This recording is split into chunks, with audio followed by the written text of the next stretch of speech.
Hello, hello.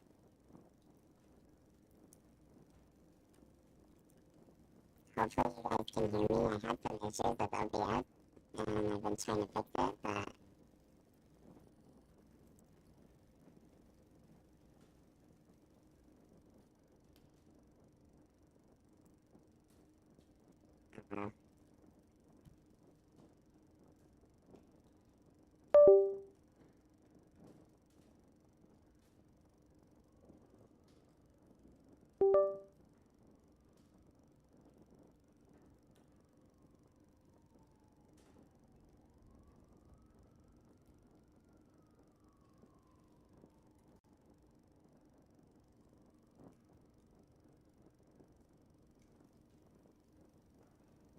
All right.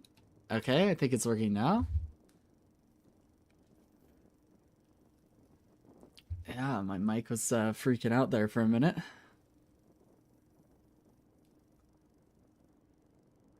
Hello, hello. How are you guys doing? Long time no see. Oh, we had a late start today. I actually didn't know if we were going to be streaming at all this week, but I figured I could squeeze in a short stream today.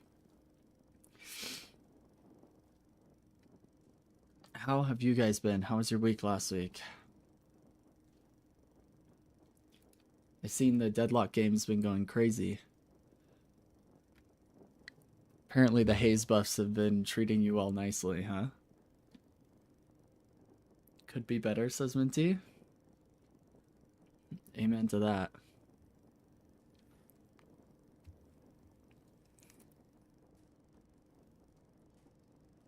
You're a haze beast, Heather? Let's go. That's what I like to see.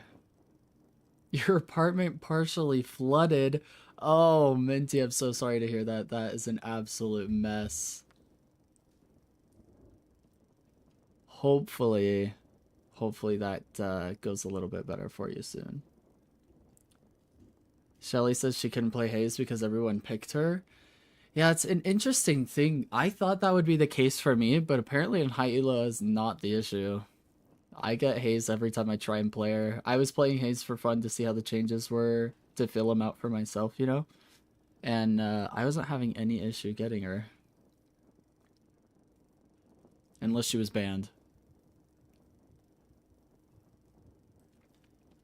Yeah, I figure in higher ranks, people just stick to their mains. That's mostly true, Minty. Yeah, people don't really branch out a whole lot. Hello, Bullets. Long time no see. How's it going?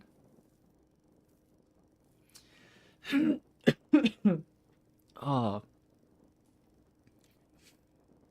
yeah, it's been a fat minute, you guys. I'm glad you're doing good, Bullet. I hope the games are going well for you as well.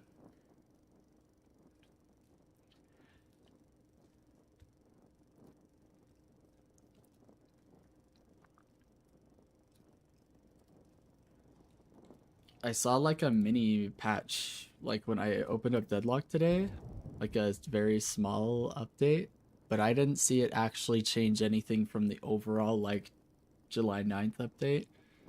Did anything change that I should know of?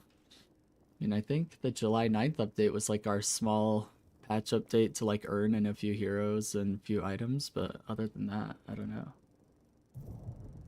Oh, Heather's sending in a VOD already? Bullet says been playing Drifter, love this spirit build I've been running. Oh yeah? Are you playing like a, I'm assuming that's just a Mark build?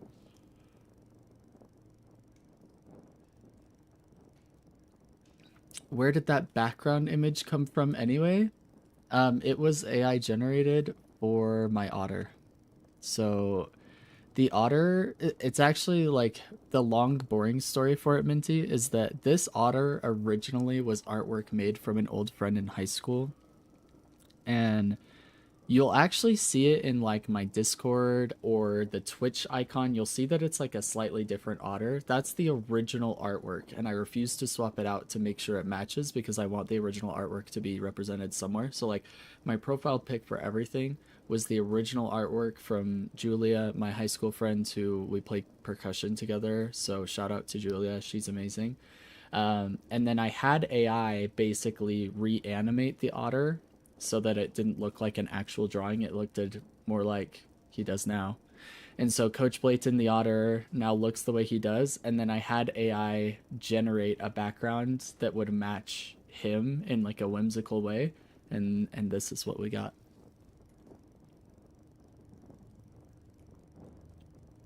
It was some random build off the build browser, Bullet says. Oh, okay. But is it built around the Stalker's Mark, though? Like, is that where most of the spirit damage is coming from, Bullet, I imagine?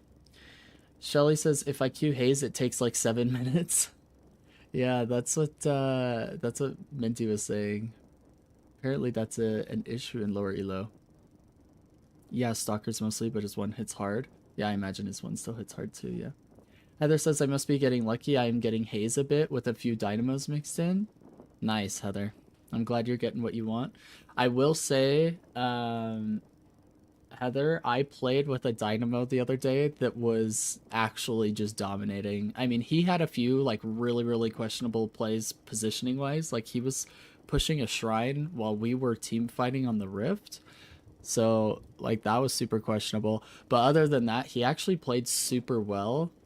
I could maybe find the match ID for you if you wanted to go watch it back, but he played pretty well. I think I was playing with my brother, so it's an Ascendant lobby. But still, experienced player for sure. Minty, why do you say the AI thing is a little upsetting? I want to see the awesome Dynamo. Send me the match ID. Let me see if I can find it for you, Heather. I don't know which one it was. We might have even lost the game.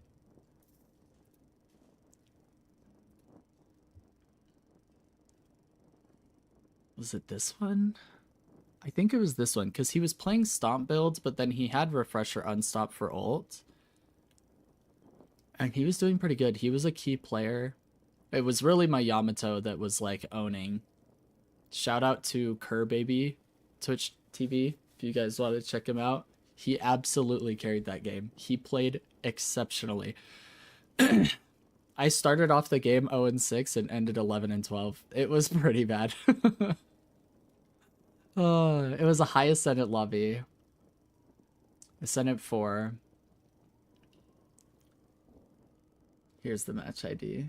I'm gonna throw it in the channel or in the chat right here. So this is let's see.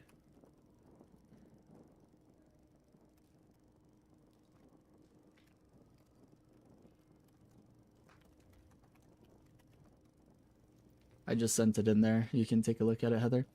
Shelly says, I wonder if they fixed Mirage Scarabs being able to hit allied shrines. I didn't know that was an issue. So I don't know if they fixed it.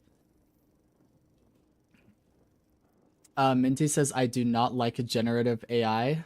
I mean, that's fair. I think generative AI is a blessing to those of us who aren't artists. So for me, it helps out a lot. Bullet says, I don't think the use of AI from someone is bad, but the idea of it being used in grand scale of game workers, stuff like that.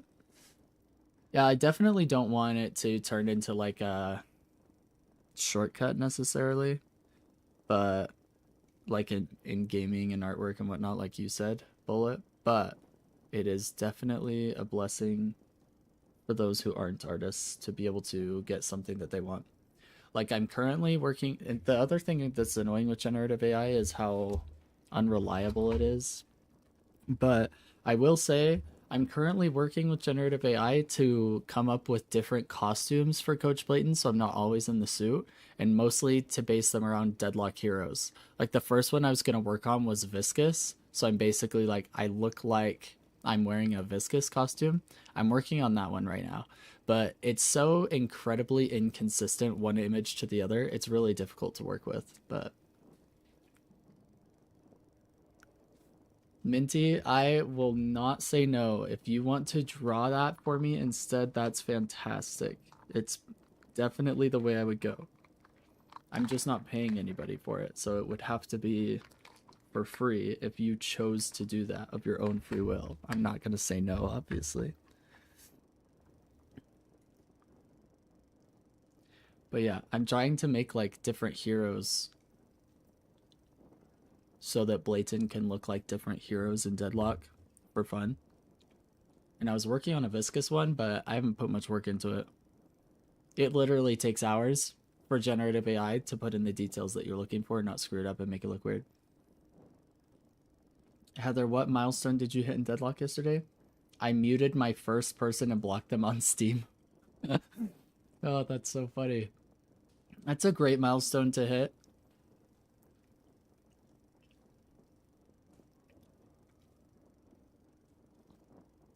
All right, Minty. I'll hit you up. We'll talk about it. I know, Heather blocking somebody's kind of wild. It's quite the moment.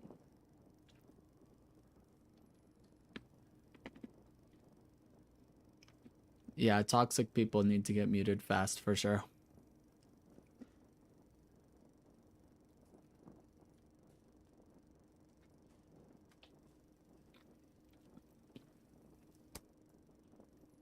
Can we talk about a toxic dynamo I had yesterday? Heck yeah, Bullet. Let's talk bad about people.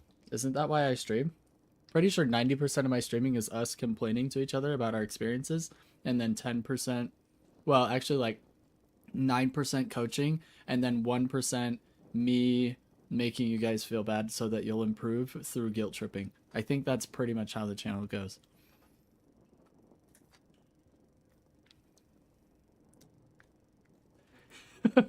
Heather, I said I was sorry. Oh my gosh, Heather is the one that Bullet's talking about. I didn't see this coming.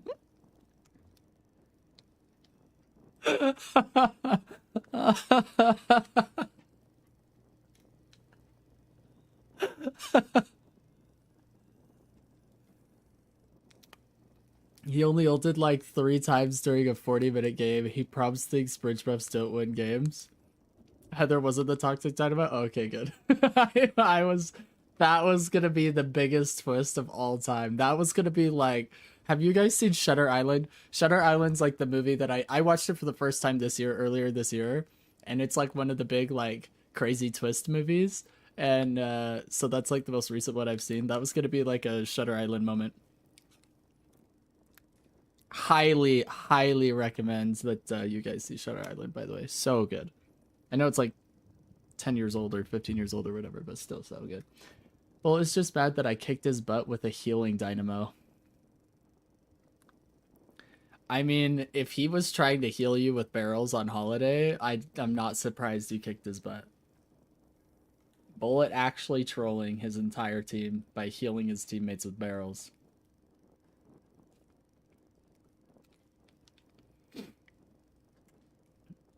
Oh my gosh, you guys.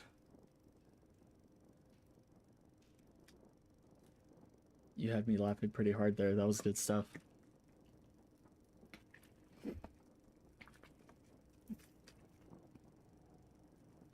Alright. So, Minty, are you... What's your name in Discord, Minty? I swear you made a request to coach, but I wasn't 100% sure.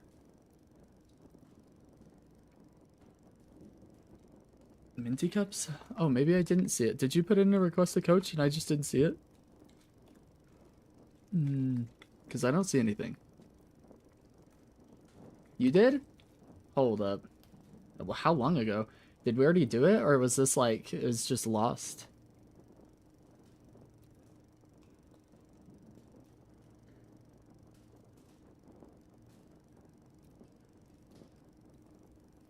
Bullet hasn't seen my new Menace Haze. She has healing daggers. Alright, you guys.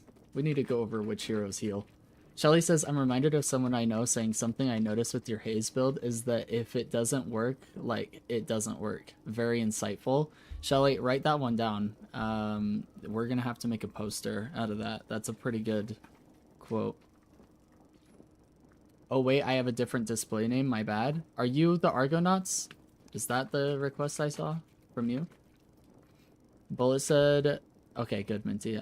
I did see yours then. I think I even downloaded your game. We can probably start with yours since yours was the first request we haven't got to. They totally should do an April Fool's update where they make the abilities do different stuff. Dude, that would be wild. I also feel like it would just cause for something like really broken to happen. Like, I don't know. I can't think of an example. Like Wraith gets a Victor ult or something, and so she just can't die and she kills everybody, and it's gonna be like on accident. But if they made it do like completely different things, that were like not even in the game yet. So everybody was basically having to deal with and learn new abilities throughout the entire game. That would be crazy.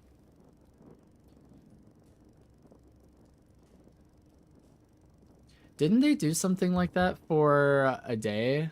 Oh, it was what I'm thinking of was April Fool's when they had like you could do multiple heroes on the same team. So we had like I had a game with like 6 bebops. Yeah, that was wild. That April Fool's thing was kind of awful. Minzy, I actually agree. Hot take, but I didn't enjoy it at all. I played like one game of Deadlock and I was like, oh no, this ain't happening. And I got off. I was like, this is just not real. I actually think I played two. The first one, I realized what was going on. And the second one, we had like 4 bebops and then like 2 of different heroes. So like 3 heroes total. And then the enemy team was like 4 mirages and they'd all just TP on the same target. It was miserable. I just stopped playing for that duration, Shelly says. Me too. I saw so many Ivies before. Yeah, Ivies would be terrible. The gargoyles would just be unplayable. The only game I enjoyed that day was an all Rem thing because Rem is a delightful little critter. Oh, I feel like that one would be the worst. Everybody just constantly sleeping. Oh my gosh, kill me now. Like, yeah, do the funny, but let me opt out. So, Shelly, that's where I'm at with it. So, like, Valorant, when I played, they would have that kind of thing show up as an alternate game mode. So, you would either choose, like, do I want to play regular game modes or do I want to go play this random Christmas game mode that they've come up with where you have snowballs that you throw at each other instead of guns, but the snowballs are one-shot kill. So, like, you're just constantly in a snowball fight, but if you hit them, it actually kills them. And that was fun, but like it was an alternate game mode, so like I could just go play regularly if I wanted, and I like that.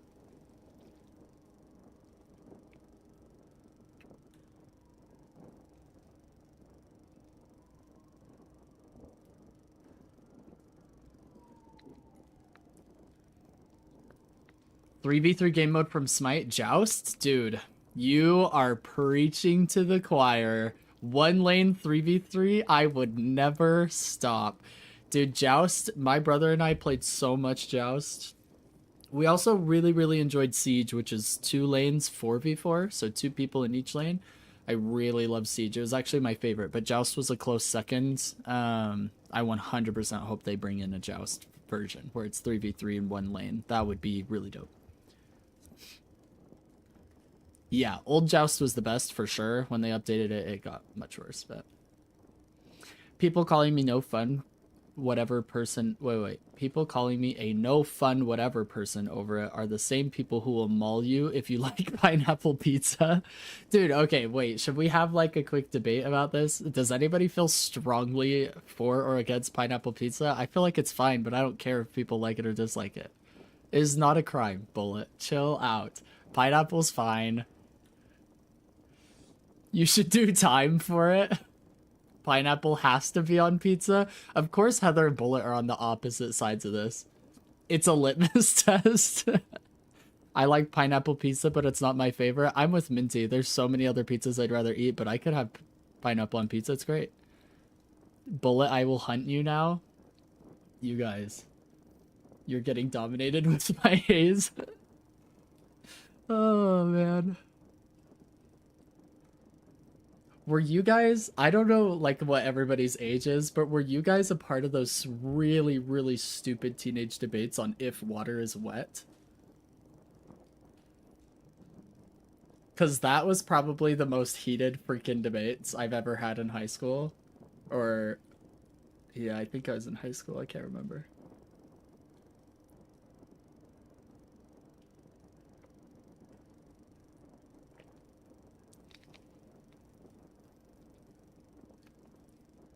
Pineapple and jalapenos. I don't know. Wait, on the same pizza, Heather? I don't think I've ever had that. It sounds good though, because I love jalapenos, but I make pizza like almost every day. Dang, we all need to live closer to Heather. Sounds like a freaking party over there.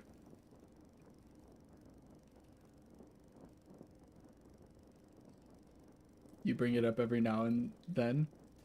Water is wet, by the way. I don't even remember what side of the debate I fell on at the time. But, like, I don't know.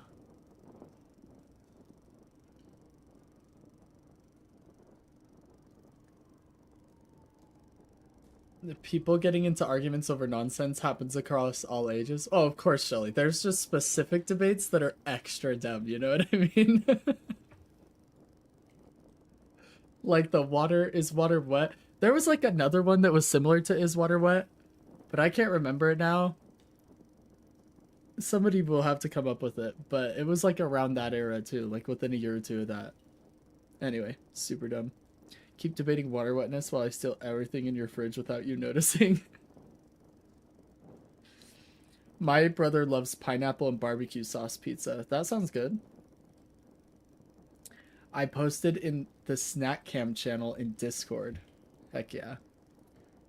Need delicious food in the Snack Cam channel. I remember you sending that picture. You should just send all of your pizzas in there. I think that's what we need in life.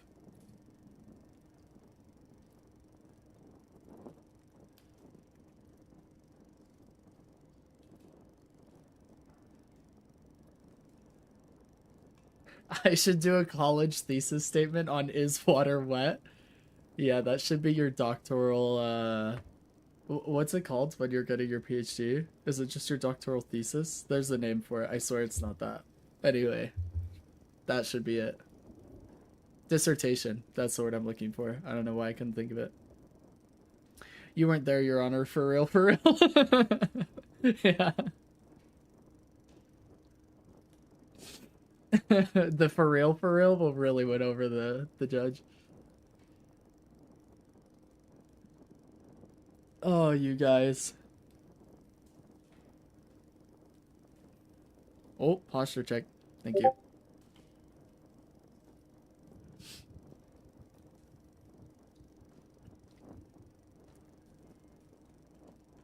That's the secret sauce to commit crime.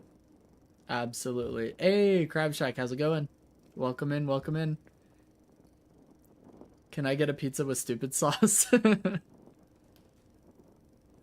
Oh, man. Similar technique to saying heinous things and adding in Minecraft. The sauce that makes you stupid. Oh, man. All right.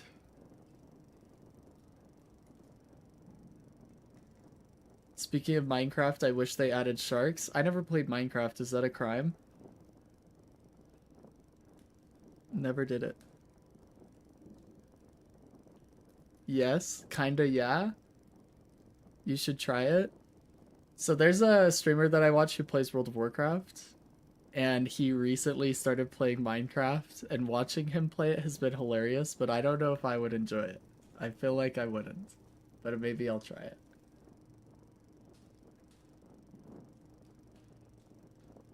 They said something that it was too violent. Interesting take. You used to play WoW, Heather? Heck yeah. I've played WoW for so long. Yet they have skeletons and whatnot. Don't they have things that like explode as well? Like things that will walk up to you, explode, and kill you? Creepers or I don't know. Minecraft has a soft prerequisite of having some intrinsic motivation. I think that's maybe where I'm lacking. I think that might be it. I think I don't fully have all the prerequisites to play that game and enjoy it. Because it doesn't tell you to do anything in specific. Yeah, I feel like, well, the thing is those games can be really, really good if you have your own objective, like you're saying, like your own motivation for it. But for me, it's like, I don't know. I have other games that are pulling my attention away, I guess. I actually got back into modded Minecraft. There's this one mod pack that has you start off in Barren Wasteland and you gotta revive the world. Like how the bees sued the US government in that bee movie and it all died. Interesting.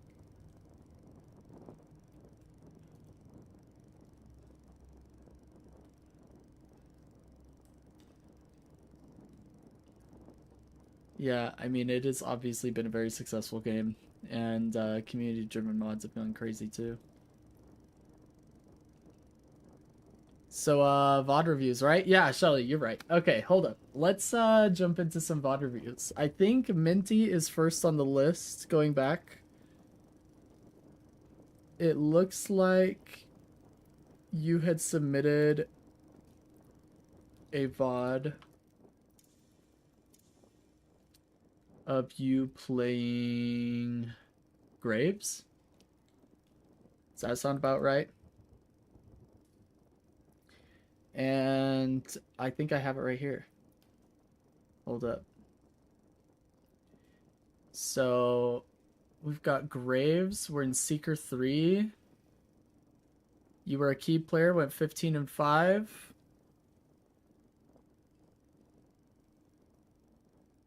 It's okay, Heather. You can always submit them anytime.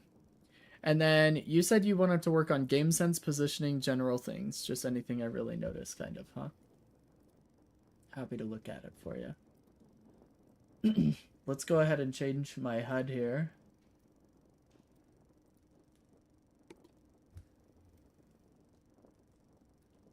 Yeah, this was a match I felt good about.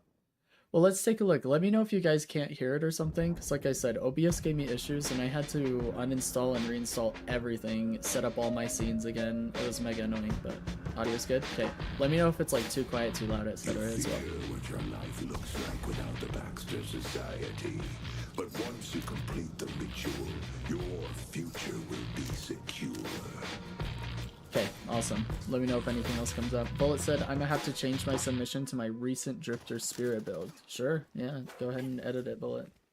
Stay away from me. Is it at least as good as 1 in 15 Pocket? I think I went like 6 in 15, sadly. Dude, you guys. I played a game off stream. It was like, I think it was my first Vindicta game since I was Ritualist. And when I'm playing a here, what is it? What am I watching here? Oh, we're talking about the new objective. We're educating Dbot.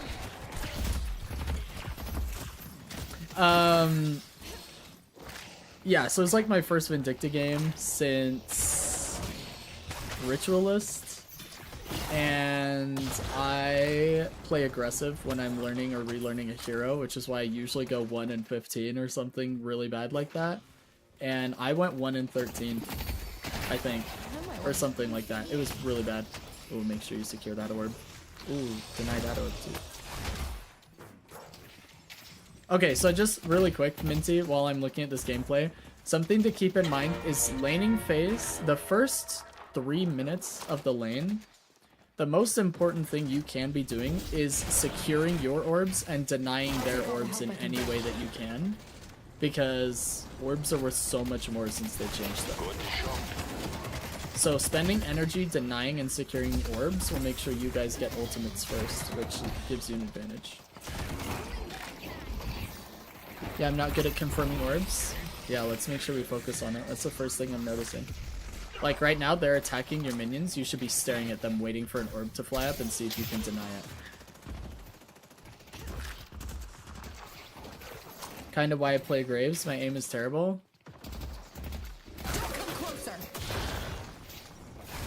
Yep, good deny. I just want you trying to deny every orb you can and securing every single orb. Like, you should get ahead in souls just from your efforts in doing that, rather than kills.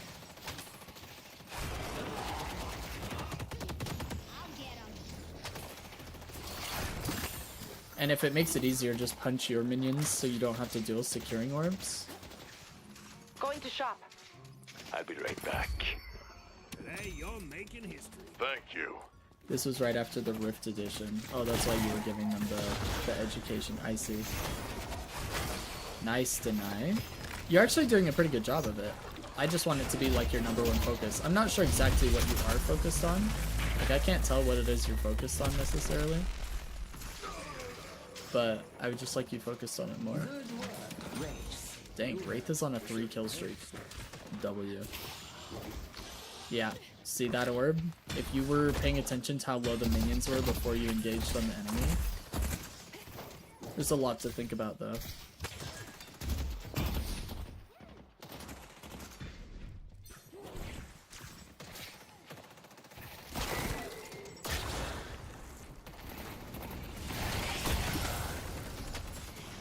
I'm just focusing on getting the lane pushed in general, TBH. You guys are doing a good job of it. I would just add in that orbs are essential in that process.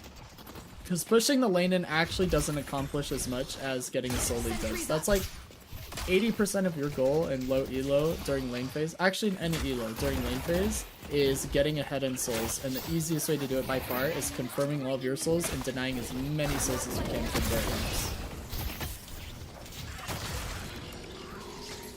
The bones will dance.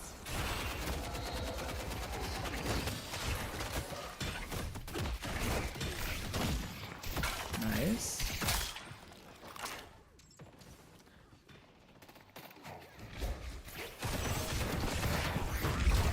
Question, coach, what do you do when the enemy is way too accurate with their dang bullets? Wait until I get going. Report them for hacking. I'm kidding. This is, return fire is the easiest counter to it, especially in lane. But you can get other things, like you can get suppressor, you can get rusted barrel, you can get disarming hex. I really like you getting aggressive here, by the way. You're super healthy. He's low. That was really good, Minty. Rage report, okay, yeah, exactly. You just say they're cheating. They're never better than you. They're always just cheating, and then I can get something decent at the you shop. move on. The dead can get pretty handy. No, I would say in general, just make it as annoying as possible for them to hit the bullets. Like even if they are cheating, like rusted barrel, suppressor, return fire. Those are cheap ways of dealing with them, and then more expensive ways that are going to be more effective late game would be like disarming hexes, curses, etc. Plated armors. I get rusted barrel for graves when I play them. Yep, rusted barrel is good. It's actually probably the best item to get against strong or accurate gun heroes or cheaters because you can't miss it and it's 800. And if you want to, it builds into something better later.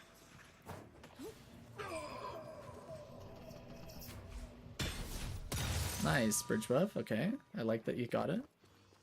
W.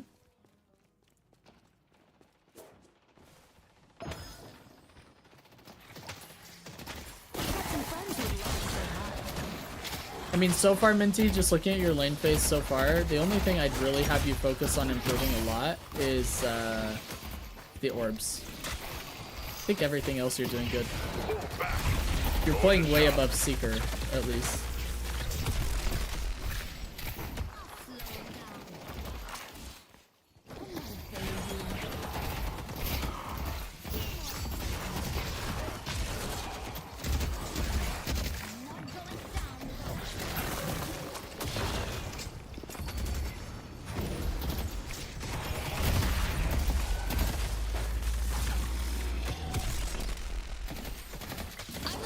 I'm gonna add one more thing, just as a general knowledge point, is we want to be killing the enemy minions before we're fighting the enemy heroes.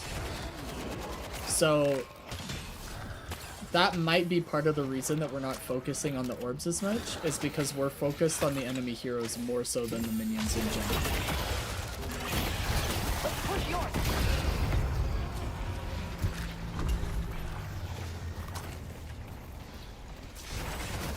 Let's push yours.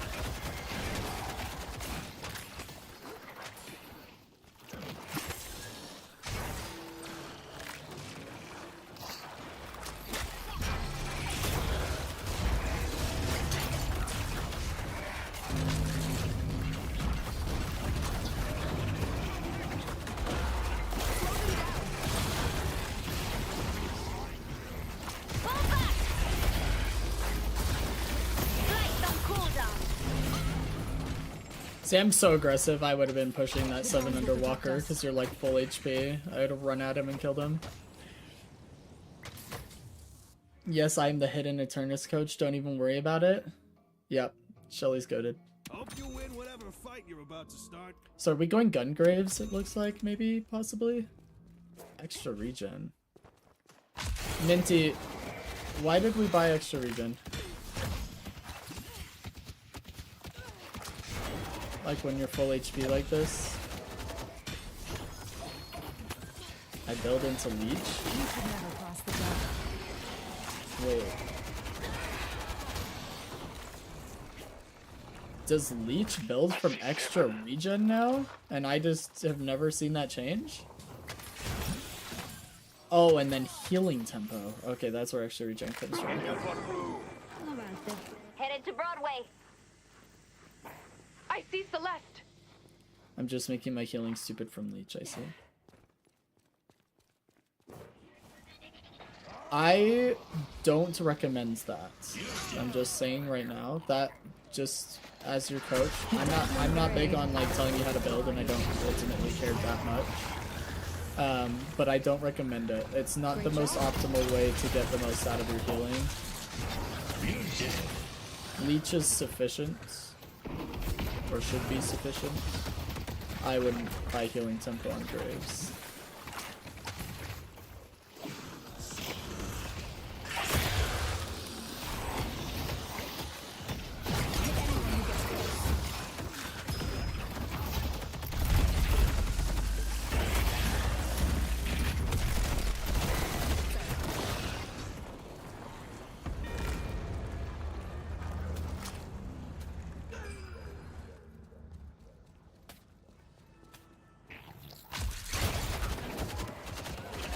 Headed to yellow.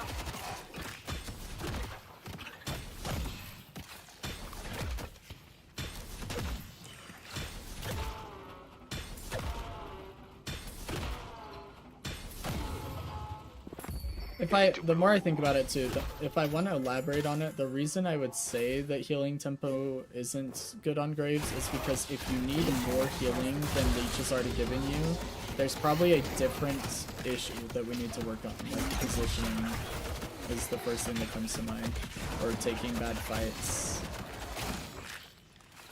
Because Leech should be more than enough healing.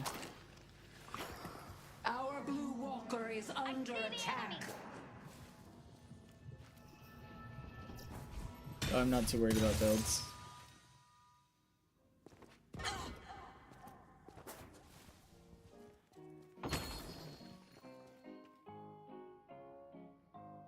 Have fun. Don't get dead.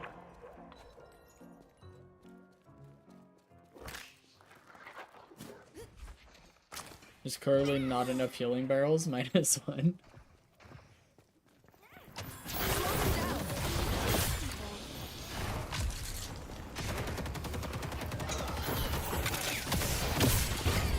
So, Split Shot actually gives you no value in the 1v1 unless there are minions around. Because she was in the open area, I would save your Split Shot. You basically want to save your Split Shot for if she puts herself around a bunch of other enemies or minions or something. Thank you. Sometimes I just popped actives just in case, given how quick a cooldown it has. The right I item can am make a not going to tell you that's a bad thing. I mean, it's definitely good that you are using your abilities in your actives and recognizing their cooldown. That is a W. I'm just letting you know for education's sake as to why you shouldn't be popping Split Shot in that particular scenario. That way you can know better how to pop Split Shot in the future.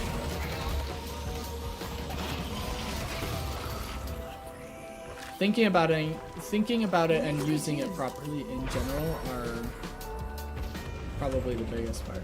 We're also sitting on a lot of AP, by the way. We can fully upgrade our ults or two, whatever we're deciding to do.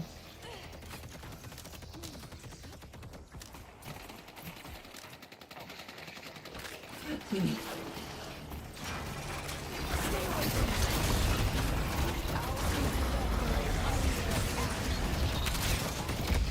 a mega dive here. Oh, Eternus doesn't actually chase you down there. Never mind. Steroid troopers? Yeah. This should distract them.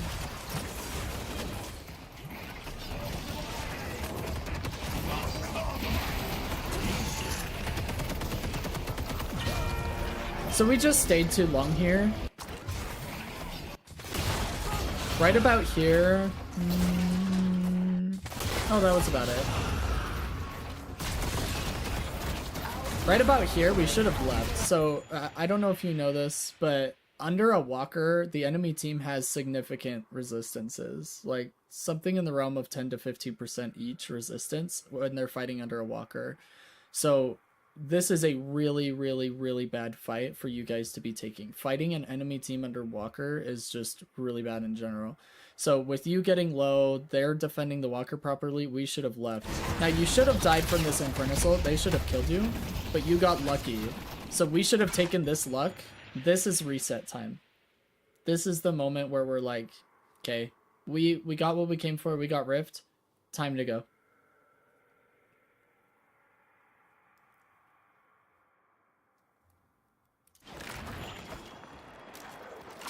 Yeah, I got stuck explaining the Rift, I think. Makes sense. I'm just letting you know. At this point, you are overstaying your visit, and then they come around and you find out that you were overstaying your visit, but you found out the hard way.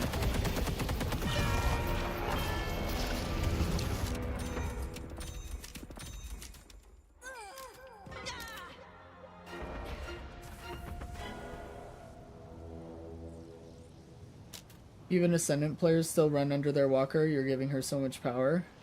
Yeah, Ascendant players make the mistake you just made, unfortunately. Nice root. Huge root. Really well I didn't done. forget what you did.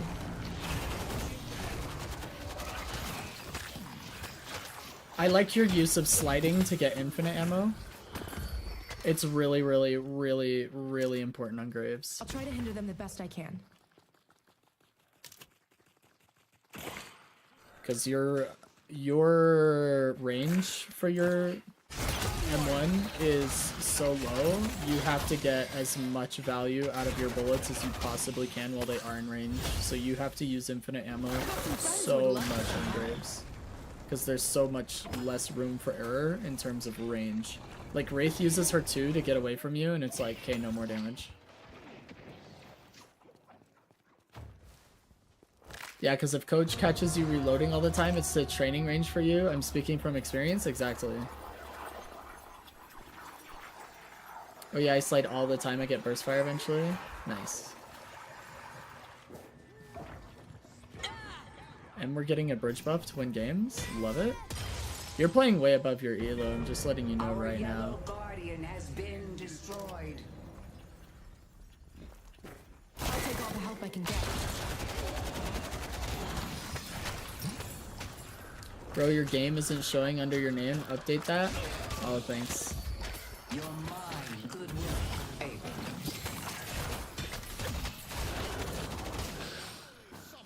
If they get close, kill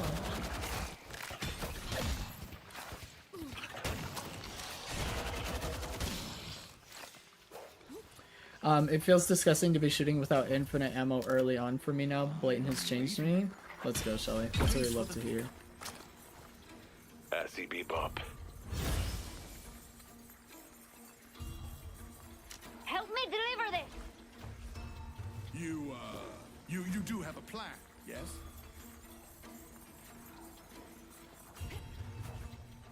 Well, it would seem I'm going for a run. You're actually a really ideal hero to be running in, by the way. So, W. I will strike them down.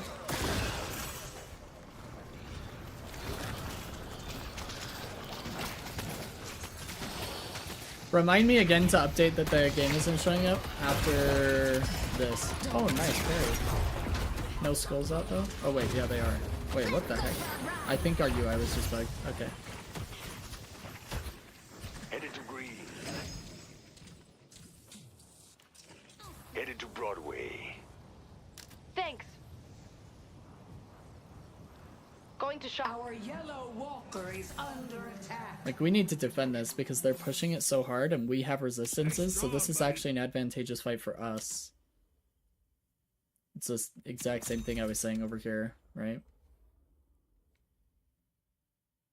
Someone's using their noodle. This Graves low-key carries? Agreed.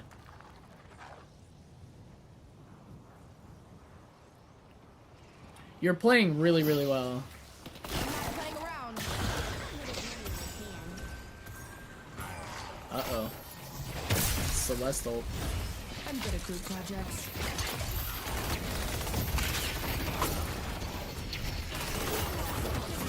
So good on the infinite ammo. Like, actually so good on the infinite ammo. Yep, keep pushing. Yeah. Yep.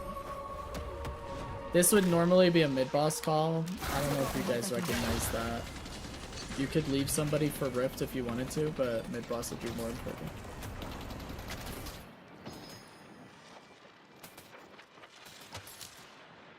Shelly told me early on to keep focusing on sliding, so I focused this a lot. You're doing really well with it. Keep going. Would the longer range be good on Graves? I don't know the name of the item. Are you talking about long range or sharpshooter? I don't think so. I don't think I would recommend them, no. I actually don't even recommend gun Graves if you're trying to build super optimally, but...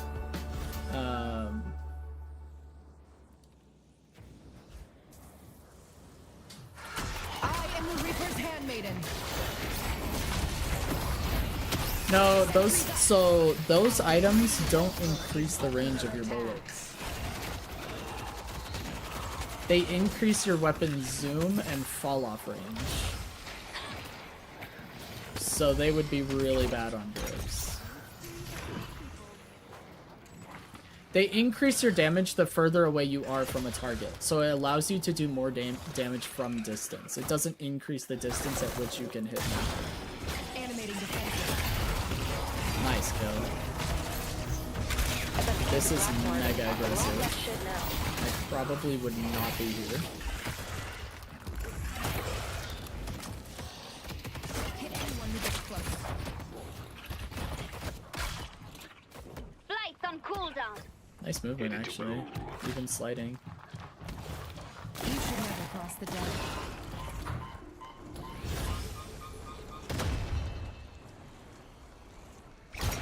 They definitely need an item that does that. I mean, the only person it would benefit is Graves, though. Yeah, because everybody else has, like, infinite ranged autos, almost. I mean, like, some of us have autos that will disappear, like Paige, for example. But it's going to be very, very few people that can actually benefit from that.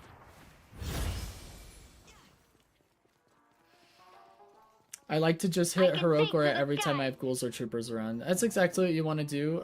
Your skulls as well. It impacts your skulls. So there was a fight earlier. I didn't want to like harp on it too much, but there was a fight earlier where you popped heroic aura before you'd thrown a jar of dead on the enemy, and I would just reverse that.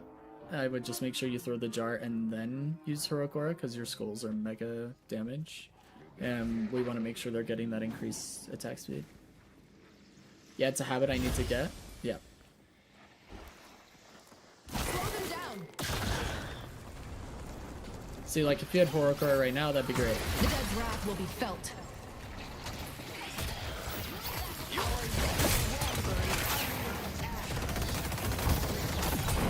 Nice. Oh no, don't give up the chase there.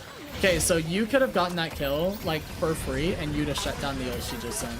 I mean, your skull still killed her, which is criminal, but I would have made sure to push that because you were getting rid of an ult there. That would have been a really good time to push there. They totally should give Graves infinite ammo, in my opinion. I disagree, because there are too many items that would be able to keep them in place. Like, then Graves would just be building to make sure nobody could get away from her. So you'd see a lot of Vortex Web into her cripple, and you'd see a lot of weapon damage, like slowing bullets or weighted shots building off of that. You would see things that would make it so people could never get away from you, and it would make her way too strong. I think infinite ammo is a little bit too much. What I'm hearing is skill issue, couldn't be me. Headed to blue. Oh man, this guy.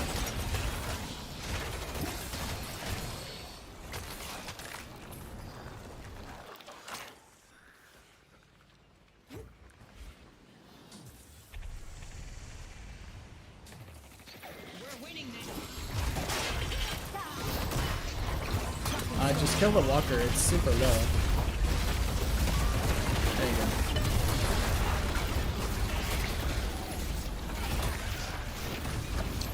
Won't give up.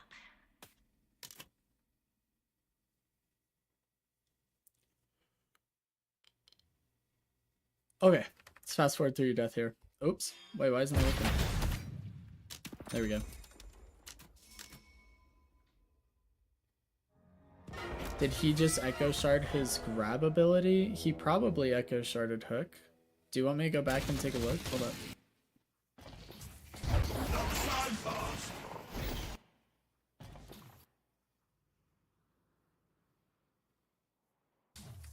Miss Shelley's a good lady. Means a lot to No, there's no Echo Shard. It's just when you max your uppercut, it resets your grapple arm.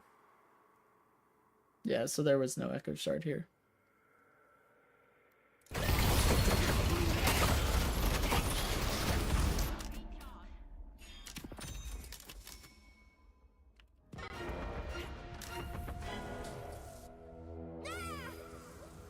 What you can do is Echo Shard your 1 on Bebop, so that if you land hook, you uppercut, you reset hook, and as you hook the next target, you Echo Shard uppercut again, so you uppercut a second time and hook a third time.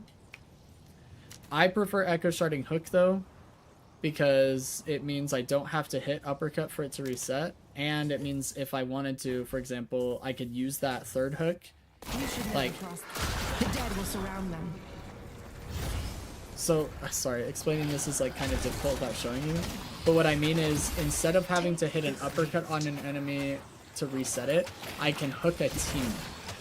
So if I have Echo Shard on hook, at any given point, I can just Echo Shard the hook and save a teammate. I don't have to go, oh, my Echo Shard's on my uppercut. I can't save that teammate over there unless I uppercut somebody first. So offensively, Echo Shard on uppercut is the best, but overall, playing Bebop and being able to save a teammate, Echo Shard hook is better in my opinion. You work well with others, Ivy. Do what the doorman couldn't do? Yeah. Hey man, I'll take all the souls I can. I would use a stamina here to get infinite sliding, or infinite ammo. So you stamina, slide, and then shoot, get the infinite ammo, and you could have killed the walker a little bit quicker. FYI. I see the enemy. You would think someone would be interested in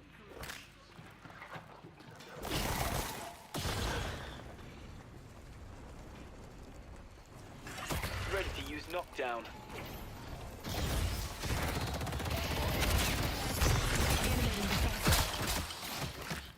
Is that a gun page? Nice.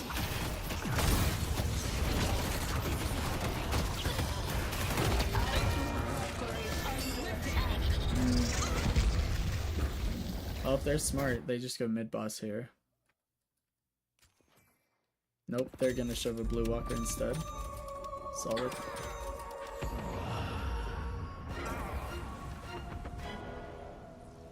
Nice job heading to the rift. Blatant neuron activation.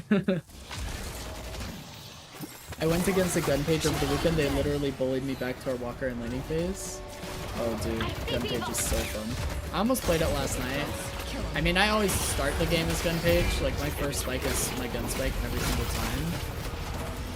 But and I was out damaging the drifter and he was getting so mad. He was like, Age out damaging me? This is dumb.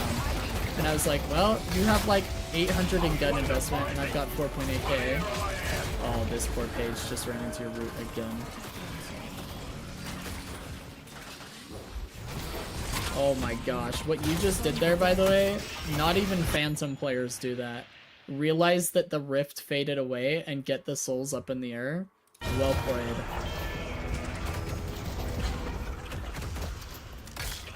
I was trying your build the other day, it was so hard to use. My build is mega aggressive. Mega aggressive.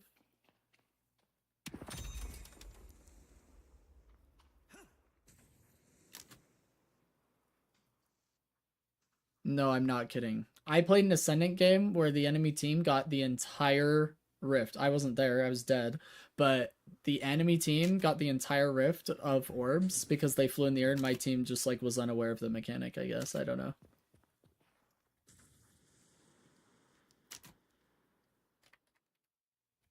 Fast forward back to the land of the living. I won't be joining the dead anytime soon. Death is coming.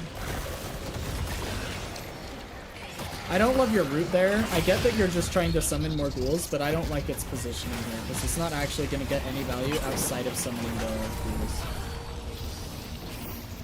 So that's just like a little bit of a micro failure, I would call it. Stay away from your team. Oh no.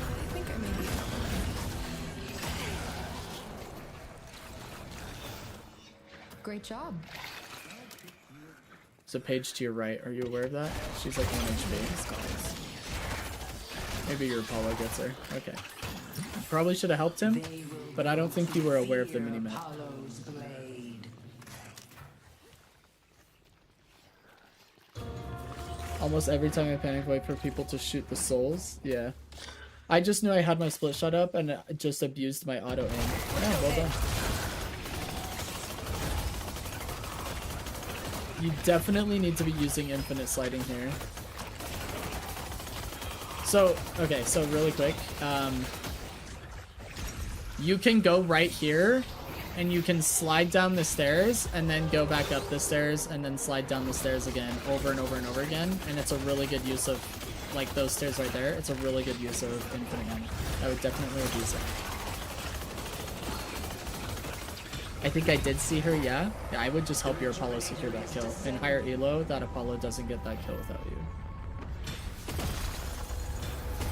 Now's our chance to press the advantage. I recently got killed by my page rescue beaming me into her while I had Celeste Orb on, while she had Celeste Orb on herself. Bro. Oh man, that's good. Free sinners. The Archmother will bolster your mind and spirit. It wasted a rejuve and caused us to lose the game What's the too. point of having Oh, a that's witch for a actually best friend if I can't tragic. tap into her power? I'm not playing around. The dead's wrath will be felt. I am gonna kick you all to the curb with the healing barrels talk. I'm actually just gonna ban you all. Ban him.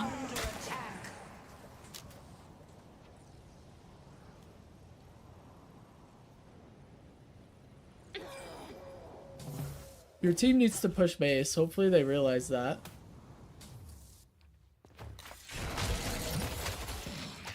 So throw your skulls. Okay, here's a little. Where's enable cursor? Okay, sorry. Here's a little do this to be higher elo. We want to be making sure we're taking advantage of our extraordinarily short rejuve timer as much as possible. So we actually don't want to push this wave out. We just want to give our minions the advantage to win the fight. So all you need to do here, once you kill this wave, is you throw your jar of skulls right here and throw your 2 out so your zombies start attacking, and then you instantly start going back up green to your team. Your skulls and your 2 with the ghouls, plus the minion wave you have behind you, are going to clear this wave and slow push up this lane for you, and you can start getting timing back here. Watch, I'm going to show you how much time you waste that an Eternus player would not have wasted here. I would be heading back at about 31:53. Let's just give myself 2 seconds to throw this, and then hop back on the zip. So skulls 2, and I'm on the zip on my way back. I need to spend these souls.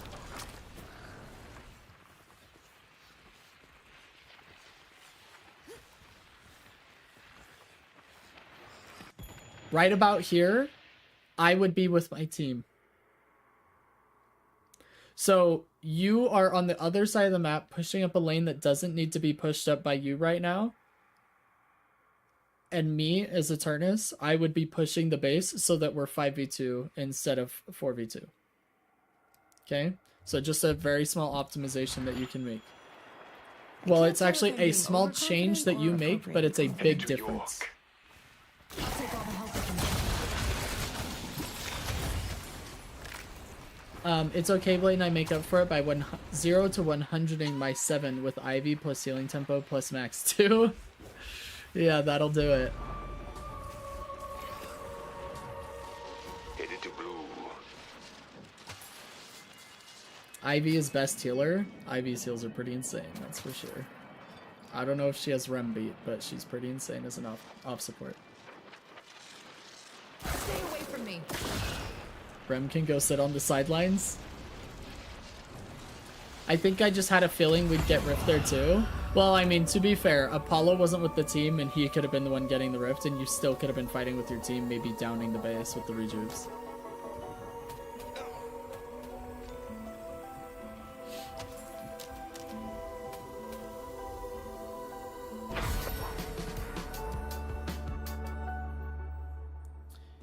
Rem can go be a little rat and steal sinners, let the true healer do their work. Dude, Rem stealing sinners actually tilts me. Like, when I see that my doubles have been stolen because my team is just brain dead, kills me.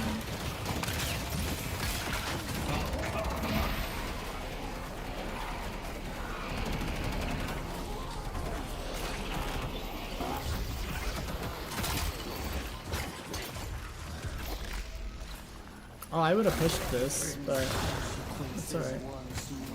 I think you could have killed Bebop. I also would strongly suggest you get Slowing Bullets. Slowing Bullets is mega OP right now, and it makes it so much easier to secure damage on Graves because they can't get away from you as easily, and it increases your weapon damage by like 15% as a base part of the ability because it's so broken. You need Echo Shard. That Bebop def would have died. Echo Shard on Skulls probably would have killed him. I think so too. 20% damage jump Yamato nuclear bomb delivery. I want to see what you buy. I'm curious. Be right back. I know a theater kid when I see one.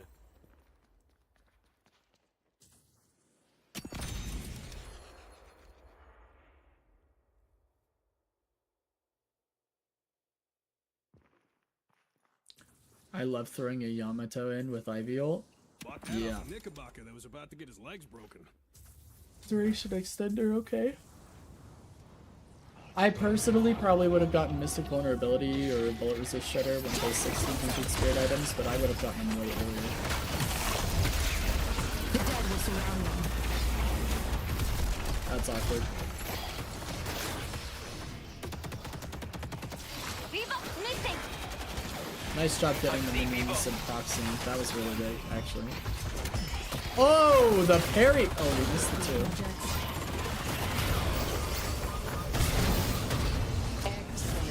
Holy Moses.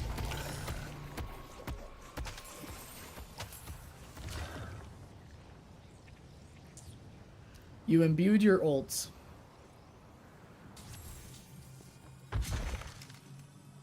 It's fine, I missed the two. I had ghouls. That's true, but the damage that it would have given you probably would have killed him before you punched the ult. I don't know.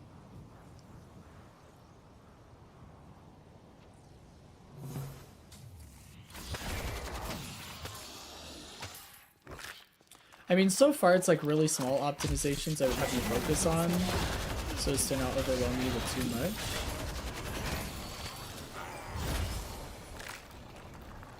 I've been training my whole life for this. You don't have a chance.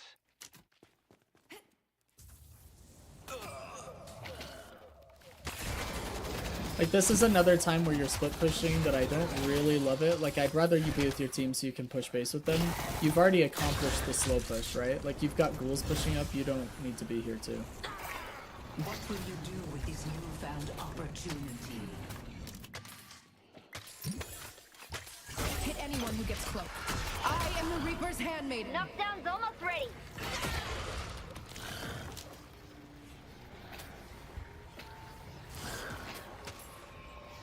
That Bebop probably doesn't even have Witchmail. You're correct.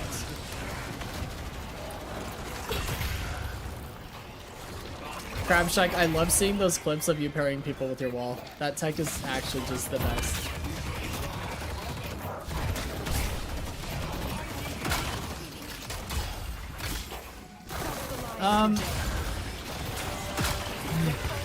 I feel like the things I keep bringing up are just builds recommendations because I just play Graves slightly differently. If you want, you can also try getting another 1600 item that is really, really beneficial is Active Reload. because it allows you to get your reload on Graves is so freaking slow. So active reload is really high value. Something to consider. Also, your skulls against 7-ult are really nice.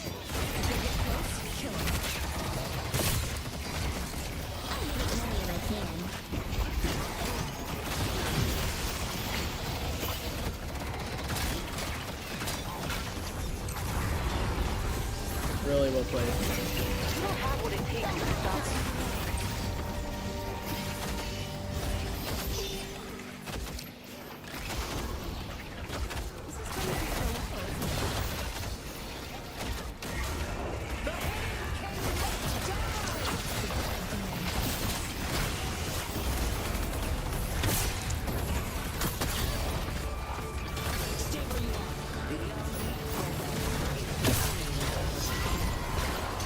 Get out!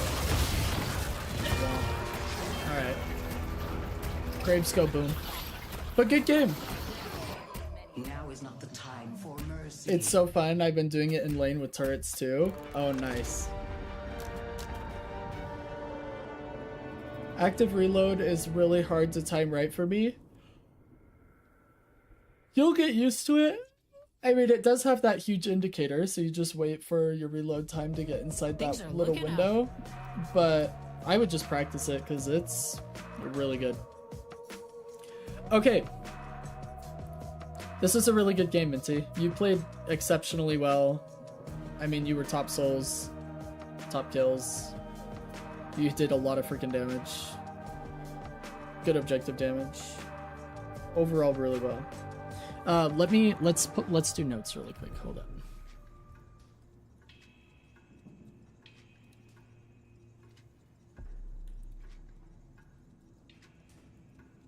Oops. Okay.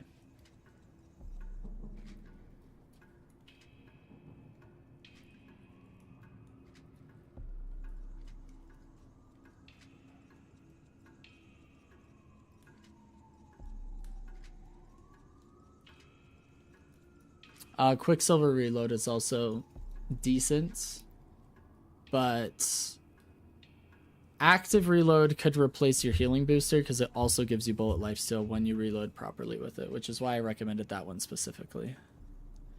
Okay. Although Quicksilver is good for your skulls as well. Minty Cups. I'm going to try not to give you too much. I usually try to kind of chill out on notes with lower rated players, but I think I fail most of the time anyways, but we'll see what we can do. So laning, the first thing, minions are higher priority than enemies. Let's make sure we're I want this to be your general rule, actually. Let's make sure we've tried to secure all 4 enemy orbs, or all, I don't know how I want to, all 4 of our orbs, and denied all 4 enemy orbs before we try attacking the enemy. So you've got 8 orbs that you're attempting to secure every single wave. 8 orbs attempted to secure prior to fighting.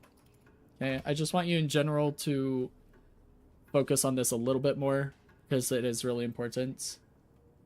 I'm going to add on here, Graves doesn't always have great lane pressure until a few AP. So like 2 to 3k souls. And it still depends on your matchup. So try to kill heal minion first on the first few waves. The third thing in laning that I just want you to hit, I want you to hit the 5-minute bridge buff every single game. And the way that I want you doing this is I want you looking at the minimap and clock after every single wave. Okay, so minimap and clock after every wave. This is every 30 seconds. Then you know at the 4-minute 30-second wave, you need to kill that wave. And then as soon as you kill the the wave, you head to bridge buff. Okay? I just want you hitting the bridge buff at 5 minutes every time.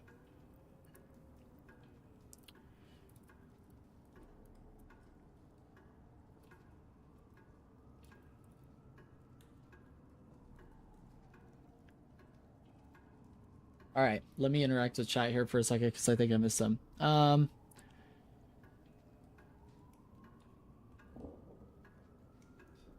I slide everywhere and aim my nasty hand at people. Yes. You could always go melee only, Graves. I mean, you could. I did have a melee only Shiv in my game yesterday, and he didn't do great, but we won. So there's that. Does Gungraves by Burstfire? I feel like that would be strong. It is strong, Crab Shack. I don't super recommend Gungraves in general, but it is better now than it has been in the past. And I do think it is very strong, mostly for the sliding capacity.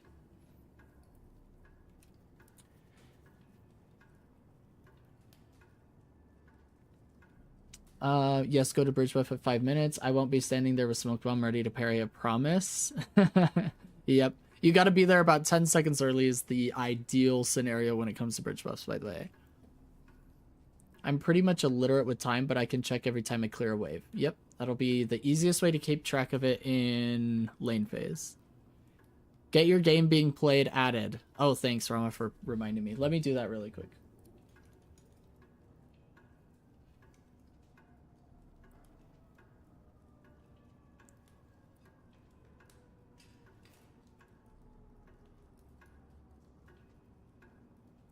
Do. Do. You guys seen The Office? Because my wife and I do that all the time.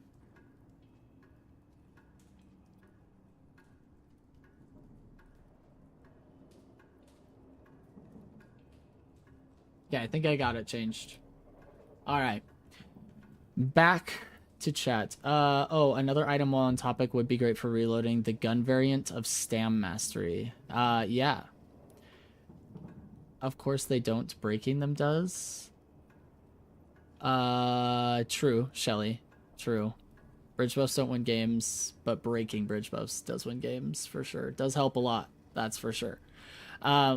No, what he's talking about is kinetic dash. So hopefully the overlay is working for you guys. There should be like a little overlay right about here-ish where you can look at the shop and look at the different items. He's talking about the tier 2. It builds up from extra stamina, and it's actually the opposite of Arcane Surge is what he meant to say. So it's the gun variant of the purple item Arcane Surge. It's called kinetic dash, and it just adds a stamina, and it gives you more ammo and fire rate after you dash jump. It's actually a very good item, yeah. Not a bad item to have, for sure. I don't want to go... Okay, here, let me just do this really quick while we're talking about itemization on Graves. I don't want to go over itemization too much because ultimately I don't care, but here's a few recommendations I have because I actually do play Graves at an Eternus level, so I'm more comfortable talking about this with you. A few things to keep in mind are going to be active reload will reduce your need for healing booster slash is it called healing tempo, the tier 4, because of the lifesteal it provides, and it cuts your extraordinarily long reload time in half. It's also only 1600 souls. Second thing, Tesla bullets or toxic bullets are very strong on Graves. I would recommend getting one. There are oftentimes I get both. More often than not, I'm getting toxic bullets, but some people who run gun Graves are building into capacitor because you can hit capacitor off of your root with your 2 very easily. So that's kind of up to you, but these are just 2 suggestions I have. Very, very strong items. 3, don't be scared to buy BRS. This is bullet resist shredder. This is or mystic vulnerability. Both of these are very good on her 1600 soul spirit items that are incredibly powerful in Graves. Just want to throw that out there. Weakening headshot as well. Amazing item. Does Graves proc weakening headshot? I don't think she does, but maybe she does. I don't know. Mystic shot is also good if you build some spirit since you can't miss it. Yeah, Mystic shot is a lot like rejuve shot or restorative shot, I mean, where you get like just 100% value out of it every time. That's a good one. I'll throw it in there. Mystic shot. Mystic shot can't miss. Great in lane. There's a lot that we can talk about when it comes to building. Just as your coach, I will recommend, in general, Spirit Graves will perform better. Like, if you're asking me, hey, I want to get better at Graves, am I building correctly? Then here's your answer. If you're like, I don't care, then there you have it. But I just thought I'd throw this in there. This is like your just little building section here. Okay, mid-game. You actually played the mid-game really well, so a lot of this that I'm emphasizing isn't actually improvements. It's kind of like a keep doing this, but I'm just mentioning them. We want to be a part of team fights. Graves is a off carry / off support hybrid, so she benefits from playing with her team, and she excels in split pushing when she can't be with her team. Okay, so you get a lot of value from disrupting the enemy team with your roots and ghouls doing excessive amounts of damage, and you getting full value out of your whatever the ability's called, where you like you debuff the enemy team and you steal stats from them, like weapon damage and stuff. What's it called? What's the name of her ability that I can't think of right now? Hold up, let me cheat. It's called Essence Theft. That's what I'm thinking of. So you excel from Essence Theft, and that is really good in team fights, but then when you can't be in team fights, you're really good at split pushing, and that's kind of where the off carry comes from. So you definitely want to make sure you're playing with a team or split pushing a major objective, i.e. Walker. So if you're not with your team, or if you're not in a team fight, try getting a Walker. If there's no Walker to get, you should be with your team. There's like no excuse really, other than being dead. Okay? The second thing is, Graves is one of the best slow pushers in the entire game. Take advantage of your ghouls to push with your wave so that you can leave instantly and get back to your team. Okay, we talked about this in that one fight where you pushed up yellow unnecessarily.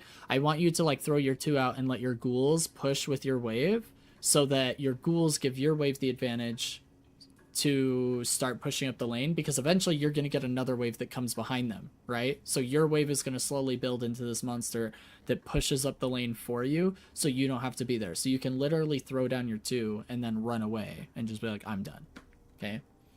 The third thing is, it's easy to forget during team fights and all the other objectives on the map, but we need to pay attention to build order and AP spikes. Okay? What I mean by this is, if you have 3,200 souls to spend and your next item is 3,200 in the build order, prioritize buying it. Prioritize buying it.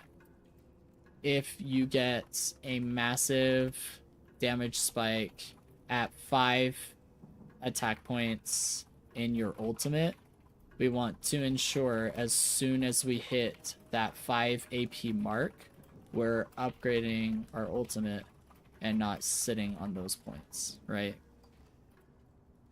So be aware, like, part of building is the points you're putting in your abilities. It's not just what you buy in the store, okay?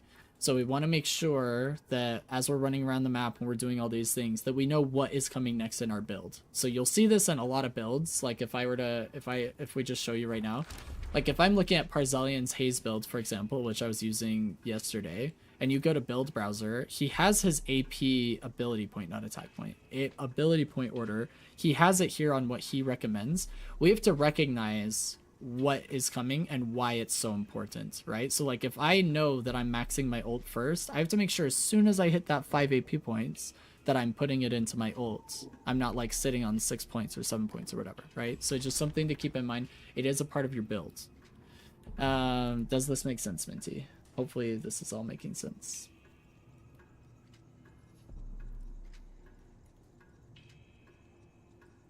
Good, good. Glad it does. Can't wait to see that greens only dynamo in my games. A video I saw was showing. Nice. That's gonna be huge. I think I'm gonna leave you with this. I think this is enough notes for you to start improving. In general, I do want to expand on this point in particular. So minimap and clock is very common on our channel because I'm constantly trying people to be more aware of this because macro is probably the thing that people struggle with the most. But in general, when it comes to minimap and clock, I want you looking at it every time you get a source of souls, okay? So anytime you hit a sinner sacrifice, you're not looking at the sinners, you're looking at your minimap and your clock. Every time you're killing a camp, you're not looking at the minions, you're looking at the minimap and clock. Every time you kill a wave, after you've secured the orbs, you then check the minimap and the clock, right? But in lane phase, to get used to this, how I want you to start doing this is just every single wave, look at the minimap and clock after you've secured all the souls. Okay, so 8 orbs have gone up, you've shot at 8 orbs, you've denied some, you've missed some, you've secured some, you've missed some, however that looks. Then I want you checking minimap and clock, and then I want you to push the lane, go by, do whatever you need to after. But in general, I just want you to know that minimap and clock extends outside of the lane phase as well, right? This is something that we're doing throughout the entire game. Anytime you get a source of souls, this is when you're looking at the minimap and clock. Yes? But to start, we'll just focus on these. I think this is going to help you improve. You're already playing way above your level. So like you're playing way better than the average Seeker player. So adding these few things are going to give you the advantage to keep pushing ahead of the enemy team and start winning some more games on average.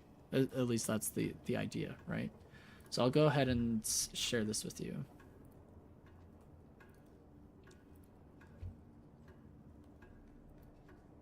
Whoa. Sorry. This is very actionable though, checking map after soul sources. Yeah, I think it's easy to remember that way. Hopefully it's going to be easy for you to implement. But I'll go ahead and send you the notes in Discord, or via Discord, I guess, and then you can use them how you see fit. Hopefully they help out. Do you have any questions for me, Minty, or does anybody else have any questions based on what we've been talking about with Minty?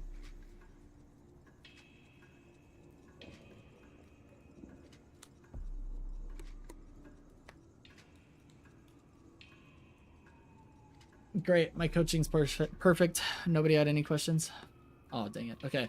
What do you think of some mods for Deadlock? I don't use any mods personally, so I don't have any opinions on them. I think a lot of them are going to be unusable when the game is fully released, so I try not to rely on them now. I also think that developers may implement some of the information that some of the mods are giving you, but we'll see. I don't use any mods, and I'm waiting for the game developers to make skins over like the ones that you get through mods and whatnot, so I don't know. I don't really have a take. I suggest you don't rely on them to improve at Deadlock because they maybe get taken away from you, and that's gonna suck. So I do suggest you try and improve it without them. But 10 out of 10. I just got here. Thanks, Alice. I knew you thought I was a perfect coach too. Thank you.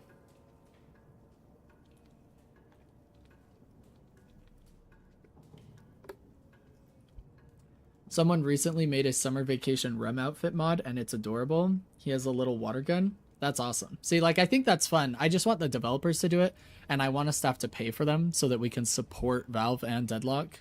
But that's just my take as, like... But anyway, I think that's cool. Pibble statue should be in base game? What the heck is Pibble statue?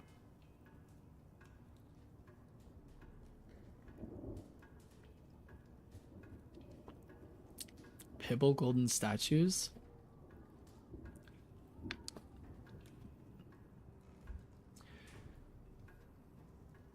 I mean, with TF2, user-made content has made it into the game all the time.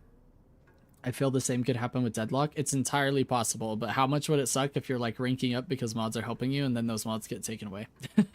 I mean, like the example I can give is World of Warcraft has been around for 20 years, and this most recent expansion, they got rid of a lot of add-ons that people were using before in player versus player content, and I guarantee it impacted some players very drastically because they were relying heavily on add-ons to track cooldowns and offensives and defensives, etc. And they no longer have that, and it is a large learning curve to try and mentally track that. But those of us who have done it without add-ons, it was like a pretty smooth transition. So that's like an example I could give, but it is possible. I'll link it in the Discord later. Okay, Crabshack, thank you. Yeah, don't touch any mods that make the game better or whatever. I'm just making my funny characters look different. Yeah, that's what my brother does with mods. Like, he has a few skins across a few different heroes with the mods that he has. But then there's some people that use mods for like tracking the percentage to which you're ahead, to know whether it's, you know, full retake or half retake rift, or, you know, like all kinds of stuff, or like whether you can see somebody on the minimap by looking at the top of the screen rather than the minimap, and like all that's a completely different world. My Rem has a business suit on. Yeah, that's sick. I think they should remove the mods where they make the melee punching charge sound louder and whatnot. Yeah, things like that, Bullet. Stuff that like helps you try and react to heavy melees and stuff so you can parry a little bit easier. Like that kind of stuff, if that gets taken away, you're just going to get hit with heavy melees more often because you haven't been training properly. Or using the right training regimen to train that reaction time. Yeah. I only use Pibble Golden Statues and Recolor Skins. Tried Top Bar Plus and it didn't really help me that much. Plus it's buggy, so I removed it. Amen. I think tracking mods feels like cheating. Tracking mods? Like to help you track like aim? Like aim tracking? I don't even know what you're referring to there. Pro tip, if you're going to parry, at least do a dash or wall jump so you're not locked in place. This is true. Shelly brings up a really good point. What you want to do is this. It's the best way to parry right here. Is you do this. See that? That's it. Oh, no, like tracking stuff on the map or timers or whatever. Yeah, timers to like help you know when mid-boss is going to be up so you don't have to like tab and hover over it or whatever. Yeah, stuff like that's just too much. But yeah, this will get you a lot of parries is when you do this. I like that. That's cheating. See, I don't think it's cheating. I just think it's going to hinder you if it's no longer available to you in the future. That's what I worry about. I do wish the mid-boss timer was visible even if people are on blue. I don't mind it.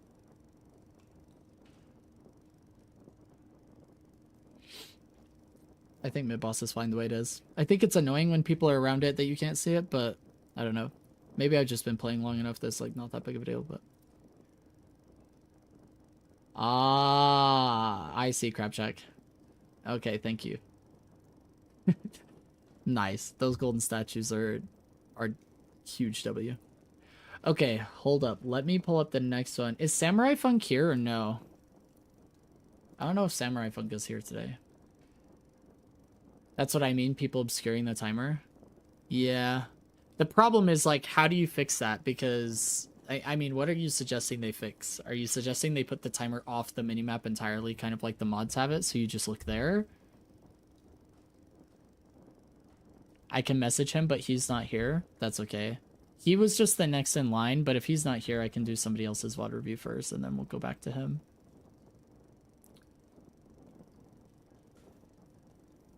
Well, okay, Bullet, Rift Timer can't be a thing because it is intentionally supposed to be randomized, right? It's supposed to be like 6 to 7 minutes starting at 11 minutes or whatever, so like you never really know when it's going to be there.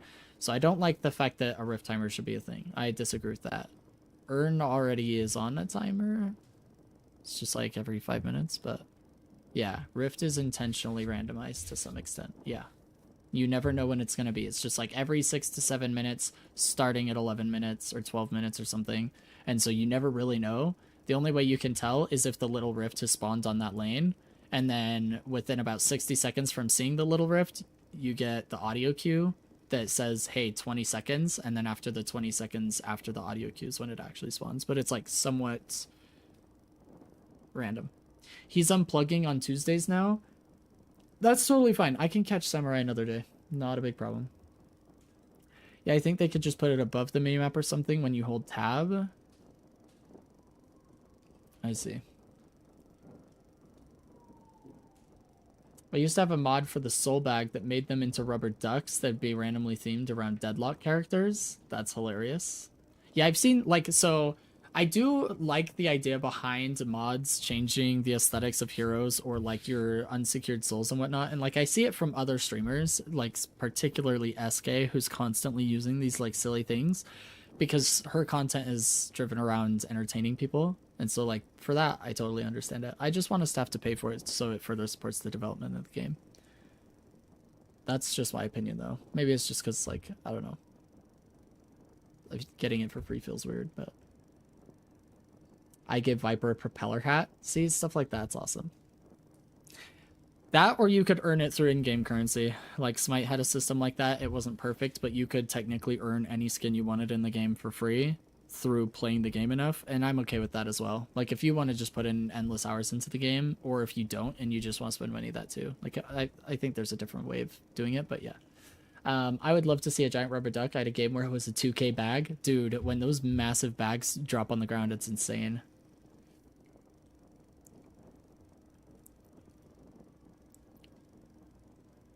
That was through everyone dying and adding to it. Yeah, I mean, it always gets passed around and gets massive. It's hilarious. I dropped a 1600 bag the other day. Somebody picked it up and then dropped like a 2.4K bag because they died after they picked it up from me. It was crazy.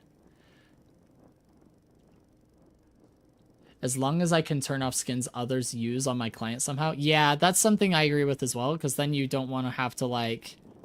Well, the other thing is like it's hard for you to remember sometimes too.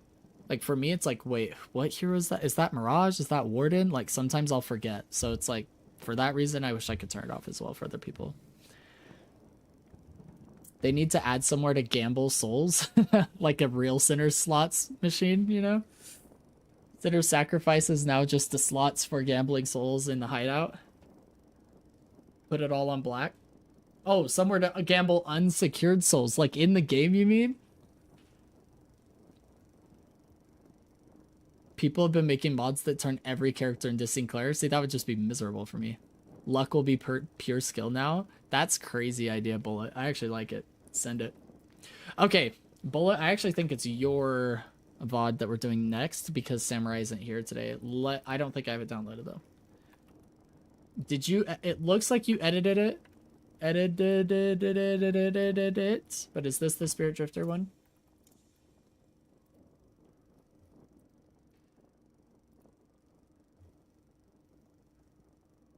Looks like it. I've edited a lot. Okay, good. I wonder how many people know that you can deny sinners souls.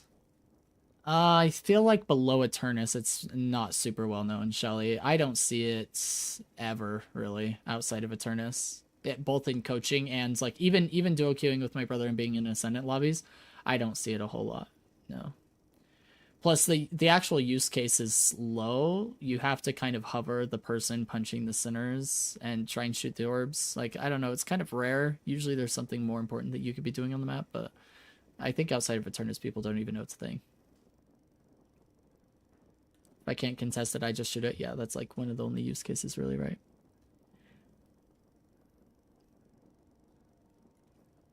I don't want to see me get bullied again. I was too aggressive in laning phase and getting punished for it too hard. Oh no.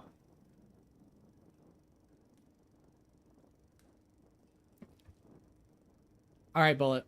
Let me take a look at your notes from the last time we looked at this.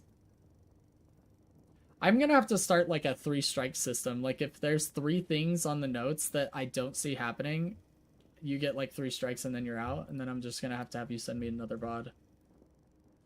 Let's see, where's the last time I did one for Bullet? I think it's this one. Okay. I think this is the one. Hold up. Is this the one? The last notes I gave you? Minimap and clock and spend souls.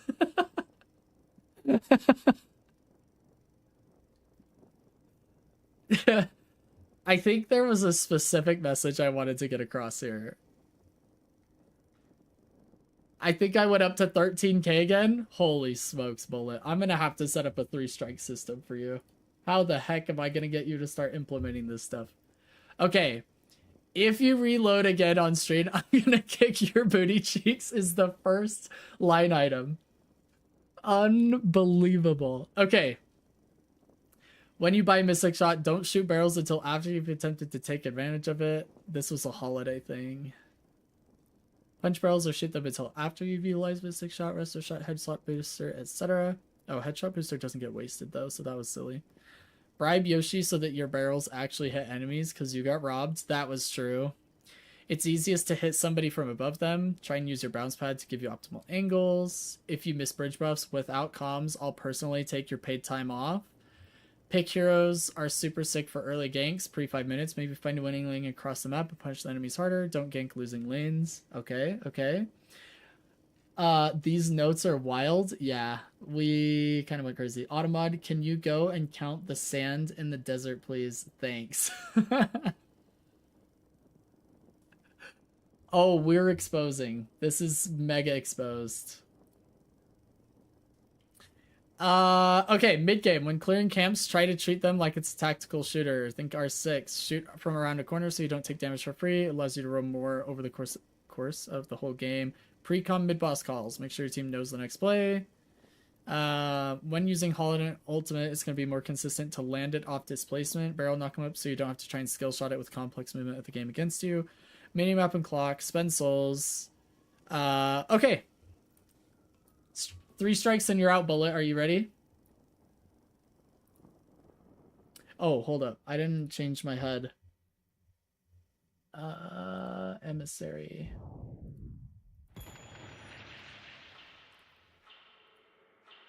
Yeah. Here, for your first time, I'll give you a 4th strike. 4 strikes and you're out. If I see you breaking your notes 4 times, we're ending the VOD, and you're gonna have to send me another game.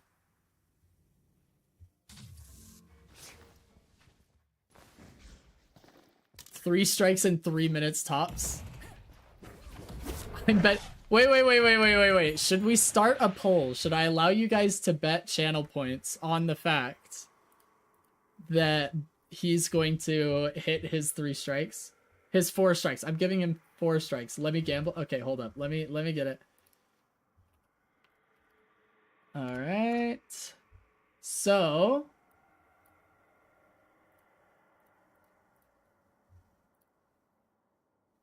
does Bullet hit 3 strikes? Or sorry, hit his 4 strike limit? It's just a yes or no question. I'll give you guys a minute.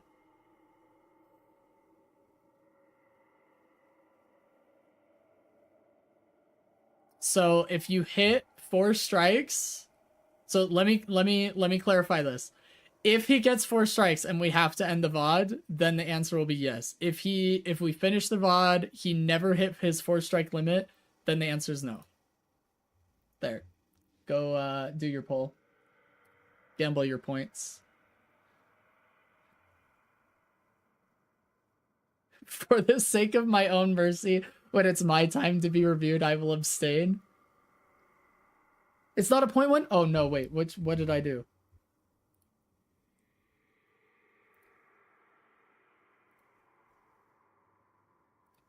Hold up. Hold up. I needed to do a prediction.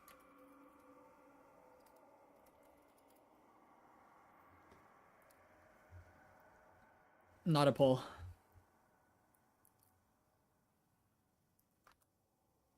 Will Bullet hit his 4 strike limit? Yes. No. Sorry, we did a poll and not a prediction. That should be better, yes? Now we should have... This is the poll. Now you should be able to gamble points on this. I cannot believe 2 of you voted yes.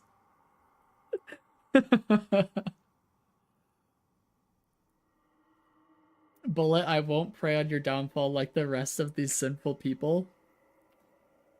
Crabshack's playing the High and Mighty card. The next prediction is, do we ban Does Coach Blayton ban Crab Shack? Almost everybody is voting yes, Bullet. That's not good.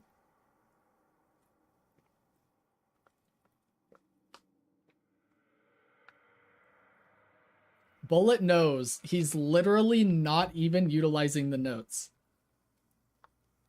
If you cannot beat him, join him. All in on yes. Oh my gosh. Absolutely no faith in yourself. Not a single person thinks that Bullet is getting anything out of these coaching sessions.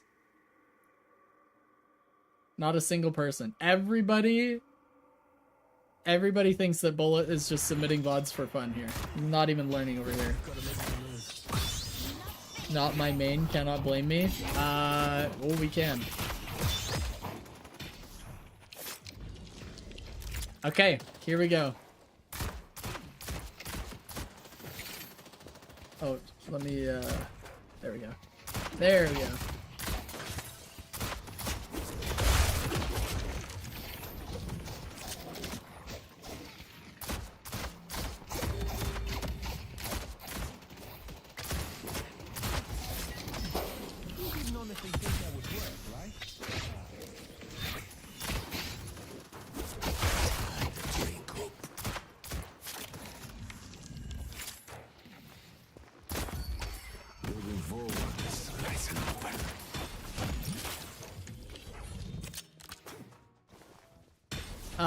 I just saw you reload with 8 bullets with a minion right there. That's strike 1, by the way. Let's keep track. Strike 1. Yeah. 8 bullets reloaded with a minion right there.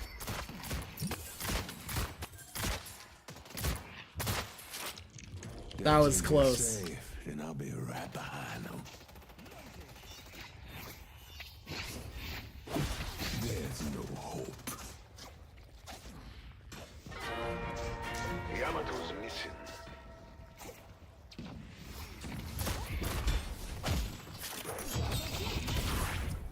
I don't know if that's strike 2. It was 2 minutes and you didn't go for the minis. Only your Ivy did and then you helped him.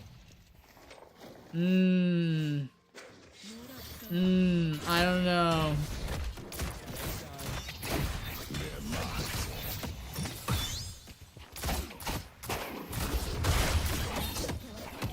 Here's the thing. I don't think I'm going to give him a strike every single time he reloads erroneously. It's just the fact that he didn't follow his notes on that one point that he got a strike.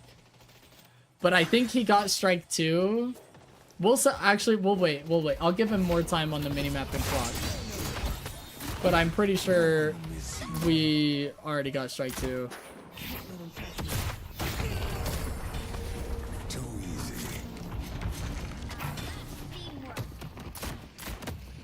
Okay, I'm going back because I don't have cooldown. Someone's bugging me.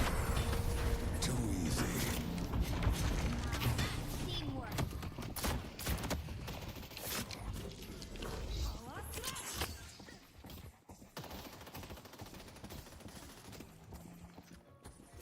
Stay safe out there. Like, if he misses bridge buffs at 5, 10, or 15 minutes, that will definitely be strike number 2. If I'm not already counting it off of missing the 2-minute minis.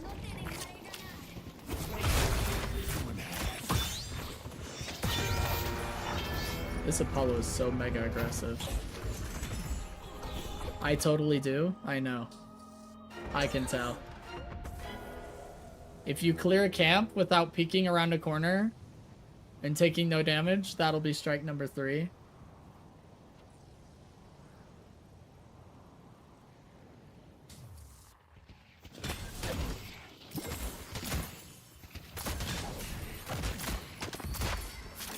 The best part of working close is you get to hear every beautiful sound.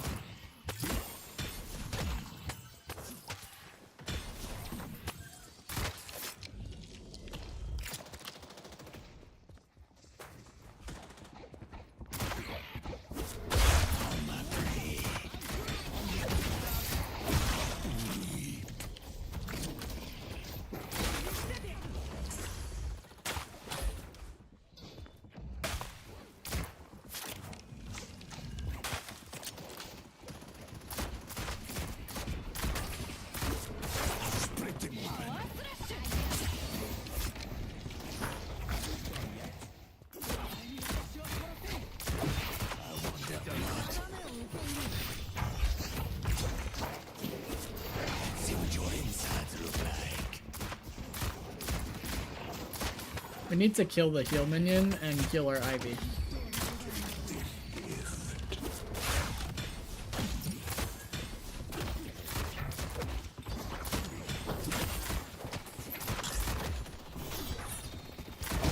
Stalker's mark.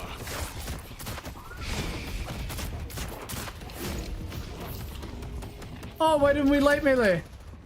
Oh my goodness.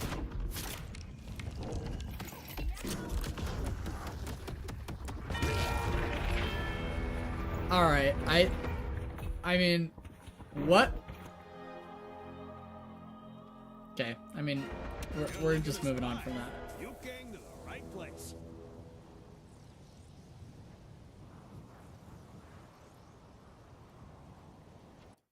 Strike 2 for sure.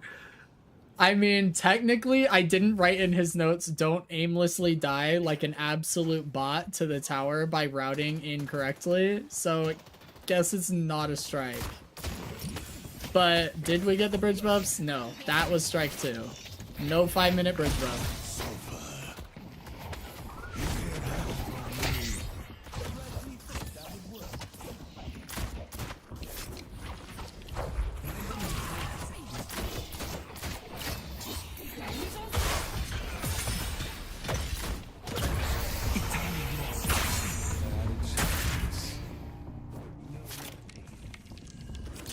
I would have ulted him and chased him, because then you would have had the advantage. Start praying.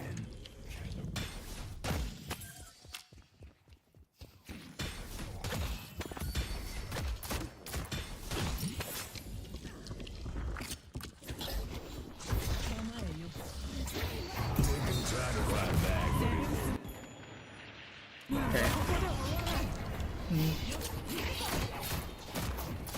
Bullet, we're 7 minutes into the VOD and halfway through all your strikes, and I think I've been pretty understanding and supportive here. Lenient. I see pocket. Stalker's mark.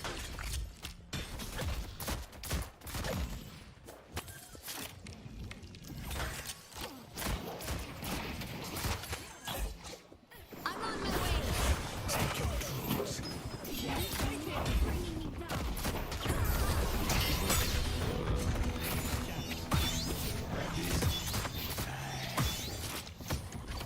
This guy can heal you.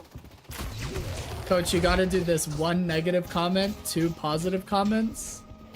Hey, I'm Eternus. I'm not able to do the impossible, Bullet.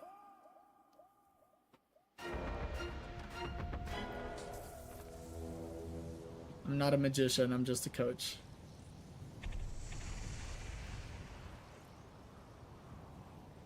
Okay. So far, I do like how aggressive you've been with the parries and how you've been punishing them for being aggressive. But we haven't done Sinners. We didn't get bridge buff. And I need you focusing the minion waves more. I also don't think you're using infinite ammo at all. You use it like while you're reloading, and you'll use it to get around a corner, but then you'll go back to shooting with using your ammo.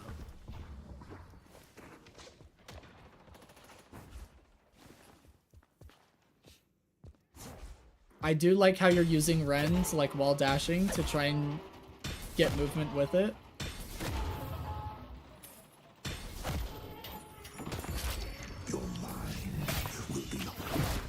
But these guys are kind of doing your job for you, because they're just playing super mega aggressive unnecessarily.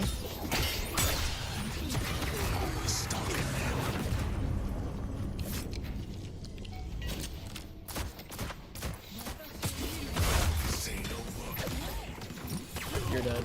Yeah. You're delightful, Calico.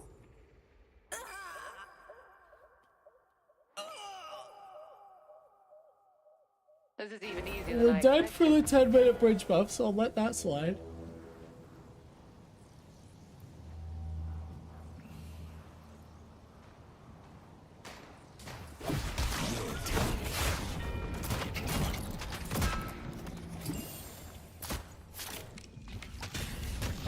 a little bit early on the teleport. We're gonna want to make sure that we're using the teleport to get to him after it's been impossible, if that makes sense. So like, you could have just gone off the zip and chased him down and used some autos and whatnot, and then after the cart, you would have had teleport.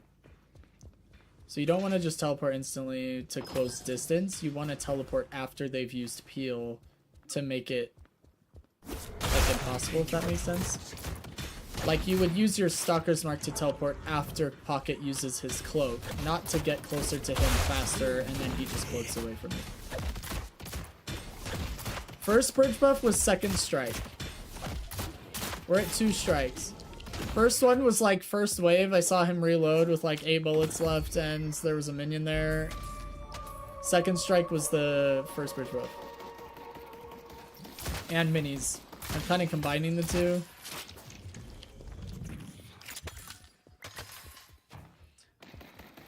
Stalker's Mark is meant to be the there's nothing you can do to get away from me, not the here, let me engage on you super extra mega fast.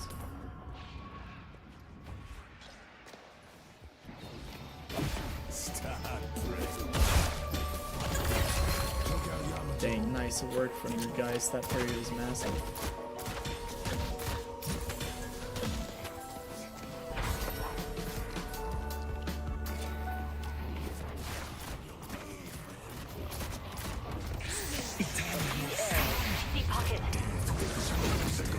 Oh, you're a little early.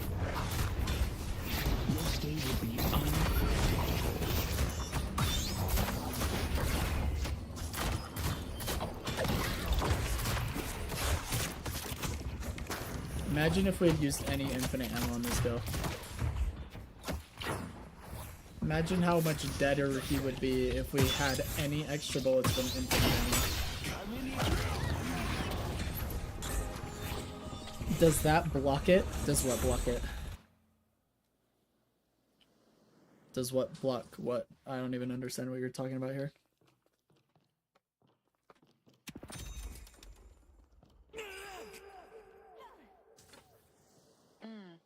I thought they'd put up a fight. I guess I can be wrong. I'm realizing how much I do use slide infinite ammo. Yeah, Minty, you use it a ton and it's fantastic. You look like me out there. You reload like 3 times a game. That's how I play. Oh, sorry, when he ulted, I ulted. When he ults, he is invulnerable until he comes, like, out of his little aura farming stance and he's hittable again. Yes, it does block. It blocks everything. You can't hit him until he comes out. So you were a little early on your ult. You needed to wait for him to be hittable.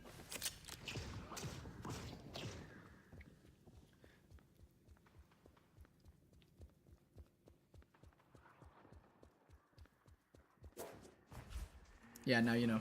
Okay, hold up. I'm gonna go back because I don't have stamina usage. I'll see if the UI fixes itself.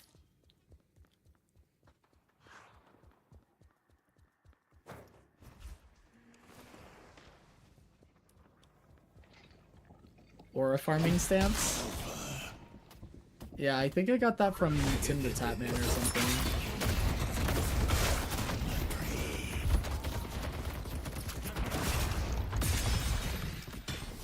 Nice freaking punch, by the way.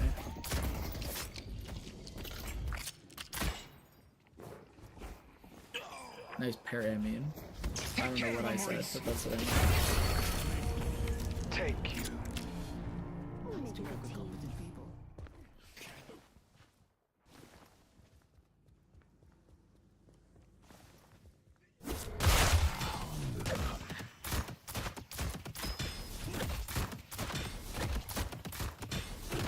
Reminds me of when I parried someone trying to light melee me while I was running, followed by an immediate pause. I just said power stance.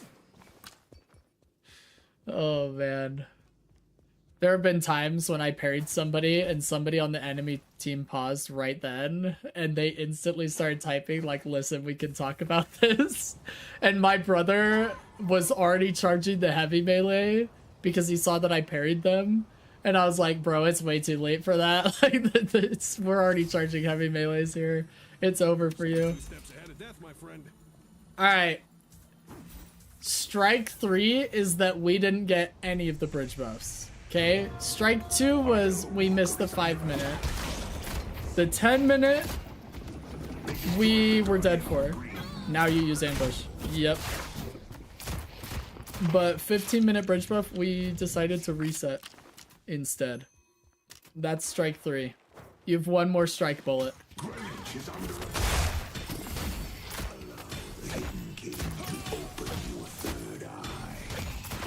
this is what success looks like. I usually tell them no way out of this one.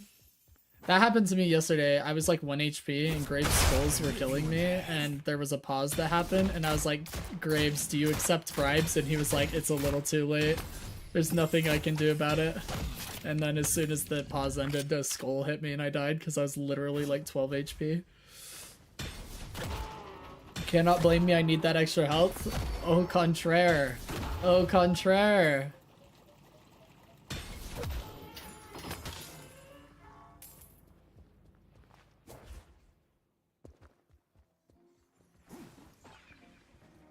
Here's your chance to shape your destiny.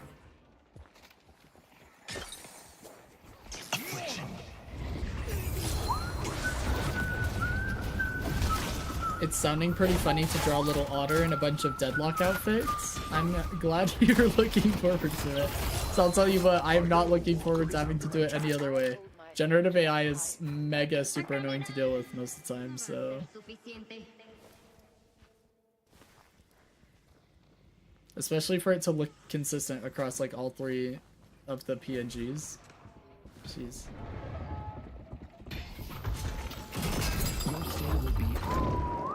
That was a good effort.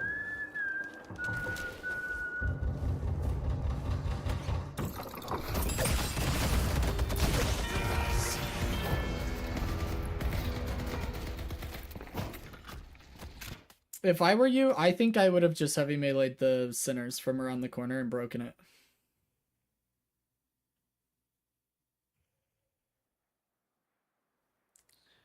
Also, I've been having a great time using Veilwalker on Haze. The stats are just so good and it lets me reserve smoke bombs for the Dispel lifesteal more. Yeah, I feel like you would get more value out of Rapid Recharge, personally. If I had to choose, I would rather just have more charges of the bomb rather than Veilwalker. But that's just me. I combine it with Rapid Recharge. I think that's maybe just overkill. Maybe that's just my opinion. Wait, why are we leaving our Geist for dead right now?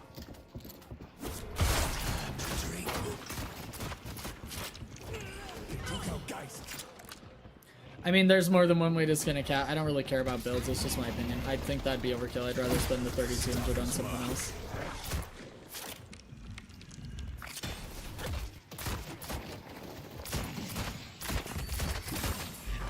If it was anyone but that doorman would have died. Probably. But doorman's doorman and 5k souls ahead of you. Pockets on the bridge.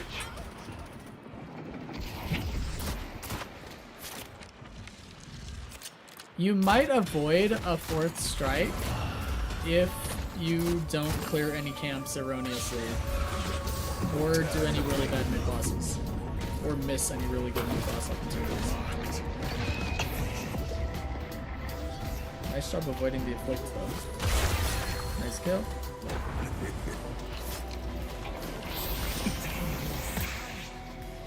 Good job.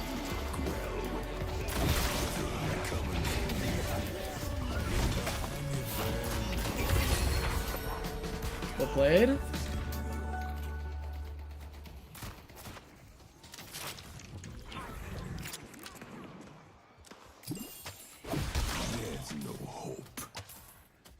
I was panicking a lot that fight, I can tell. I used to get Fortitude, but Veilwalker is a more all-in-one item to get my green spike with. I mean, Veilwalker's a great item, to get me wrong.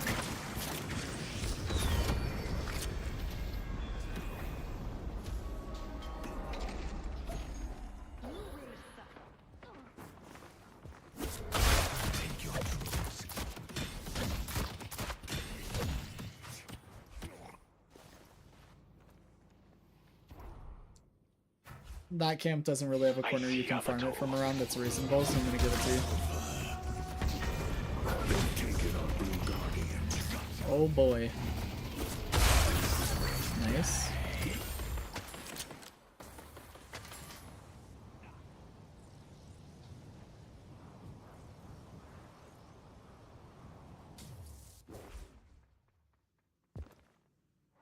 The burst healing has gotten me out of some situations Fortitude would have done nothing for me for. I don't think Fortitude is super great on heroes like Haze for that reason. Fortitude is much better on like supports, off supports, pick heroes. Somebody who does a lot of roaming that needs that healing in between like moving around the map. Whereas M1s, there's not a whole lot of like, let me just heal up with Fortitude. I feel like you're going to get more value out of different items for that. But generally it's just going to come from lifesteal and camps. Well, it would seem I'm going for a run. I don't want to be caught up in vampire squabbles. Secure those souls. Don't let somebody steal those souls. And higher elo. Yep. And higher elo, people are waiting around to just see if they can steal any of those souls. Because 100% of the value of the urn goes up in the air. Did you see they added character-specific voice lines for the urn? I haven't heard any because I haven't been paying attention in game, but I did see. Yes. I guess another example of like burst healing getting you out of situations is like Resto Locket. It's like kind of way people would buy it because it's just a cheaper version of that, where it's like, give me stamina, give me some healing, and get me out of this situation right now. Kind of an item. Oh, it's unfortunate. Again, a little early. Is this like old Apollo? Wait, what the heck? How is his riposte not hitting you? How is he like targeting you but then not hitting you?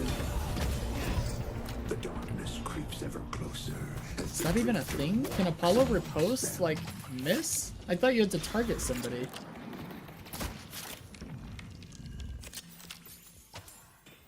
The urn calls Billy William like Geist does? That's hilarious. A green walker is under I was just worried about the wave. Yeah, secure the souls from urn, get the wave later. No, I don't go selling these to just anyone.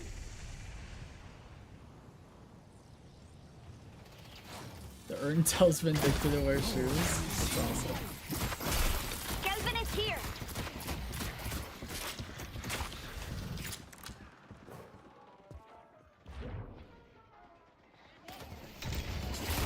I want their blood. Awkward.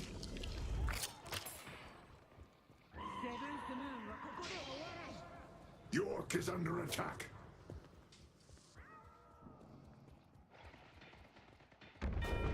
They've taken our yellow walker. I feel like you're just baiting your Ivy right now, and you could have been in this fight this whole time.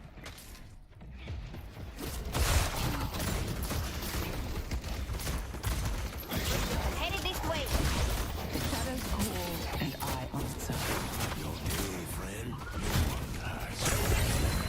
Nice kill though.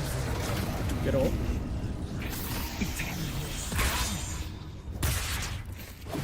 I'm coming for you.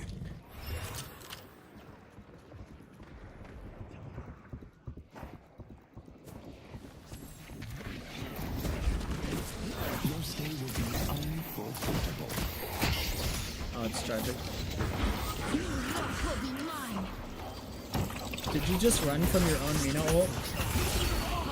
Pretty sure you just ran away from your own Mina ult.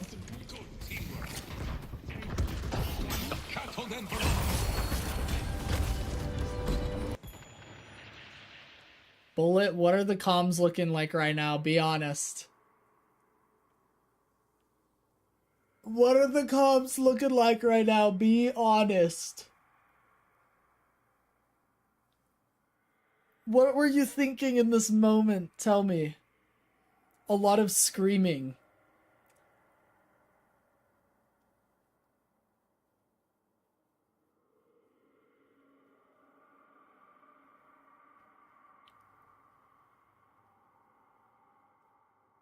It should do. What should the comms be, Bullet?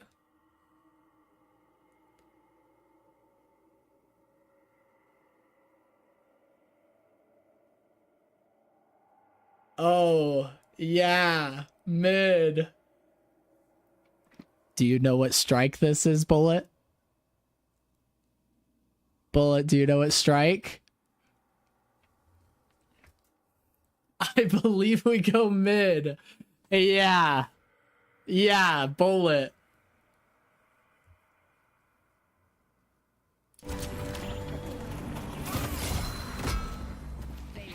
Right now, this is mid boss. Let's go mid. Who made the comm, Bullet?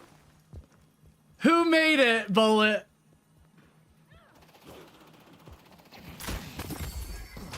This isn't Bullet. This isn't Bullet's comm. Bullet, this wasn't your comm. You're telling me that in voice, you were saying let's go mid boss after I just asked you and you said, oh yeah, mid. Yeah, right. Yeah, right. The rejuvenator is descending.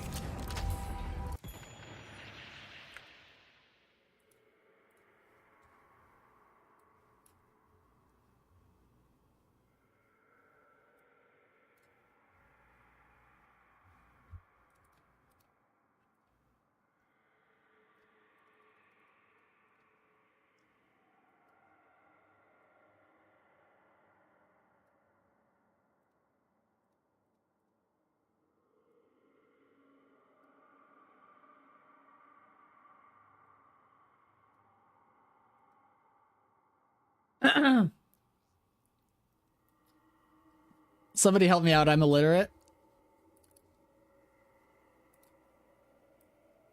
Can somebody read this for me? Can somebody... I need help here. I can't read. What's this say? What's this say? Pre-com mid-boss call. Oh! Oh, it says pre... Oh, wait. Are these notes for Bullet? Yeah, they are. Wait a second here. Hold up. Something can't be right, though. Because I was... Wait a second. Something's...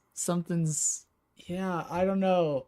I think that's strike 4, Bullet. Strike 4. Pre-com mid-boss calls. Pre-com them. That's strike 4.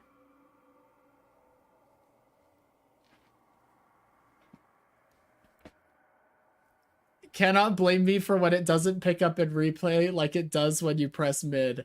There was no pre-comming of the mid-boss. There was no pre-com on mid-boss. Pre-com.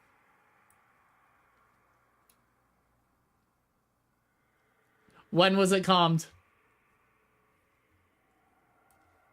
When was it commed? When? Not where, when? When was it calmed? I want their blood.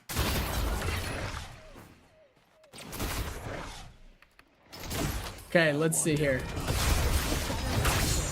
About to begin.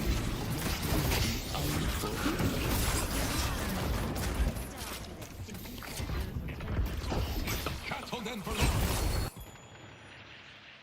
Was it calmed right here? Or before?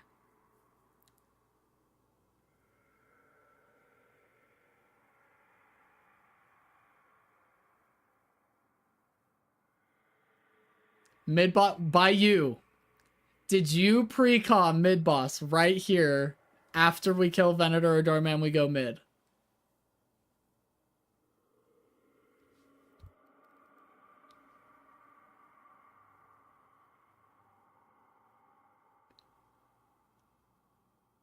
This is when it happens. As soon as we kill Apollo here, it is now pre-com time because we have to trade Geist. Geist is about to die. And we need to trade Geist and go mid-boss.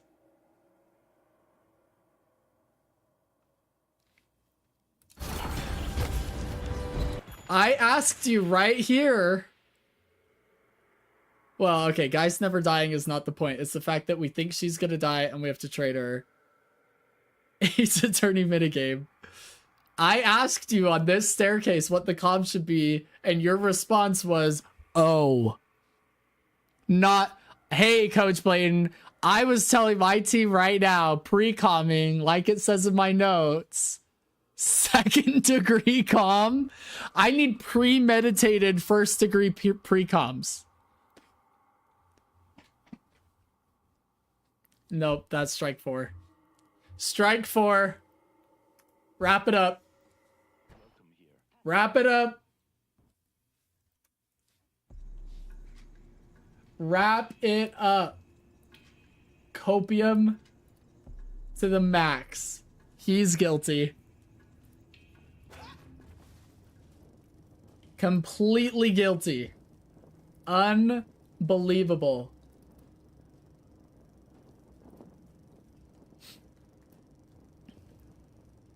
You didn't even see the best part of the game? I mean, that's a bummer.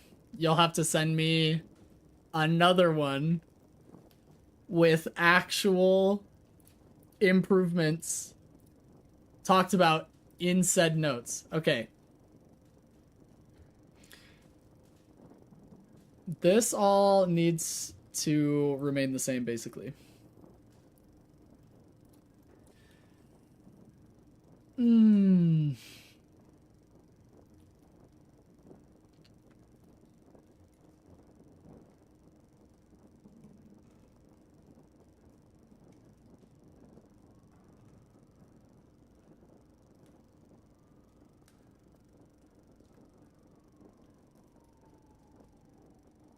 Okay.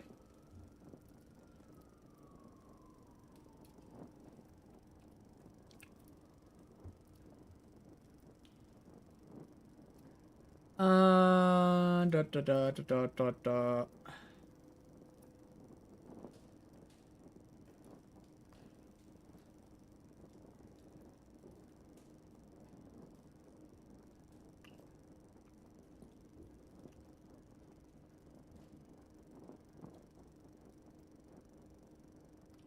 Yeah, that's getting changed.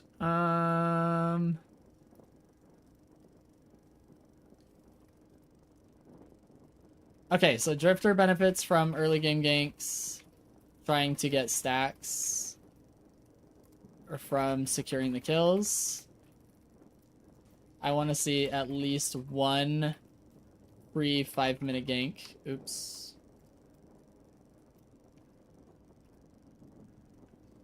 To attempt to kill, but you can't stay longer than 30 seconds unless it's a chase resulting in kill secure.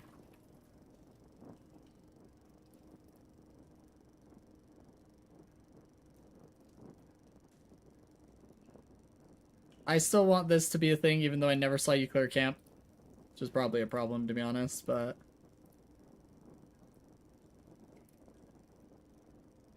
that was strike number 4. All right. What? What will you have me know?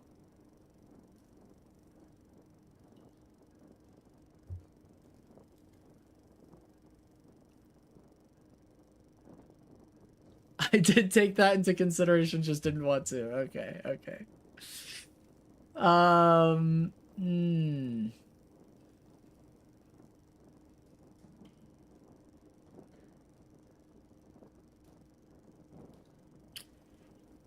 What do I want to do here?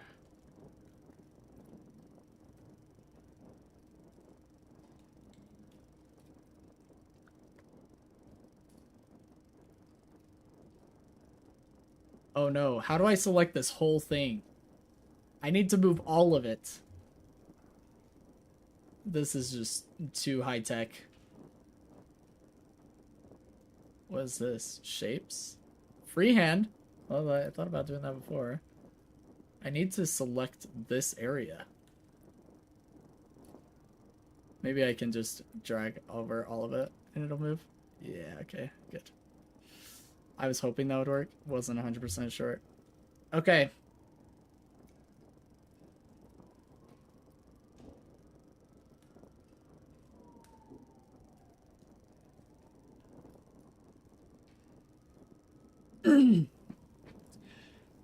How long do you think it will be until people stop hating on my Spellslinger haze?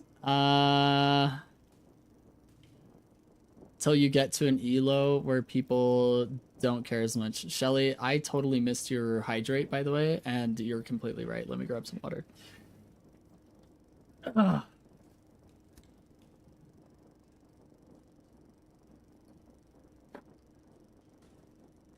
Got some Gatorade mix too. Okay.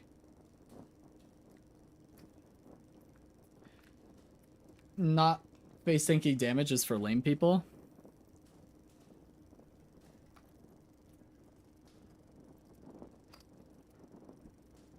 Alright, we're gonna make sure that gets in there then. Really good information right there.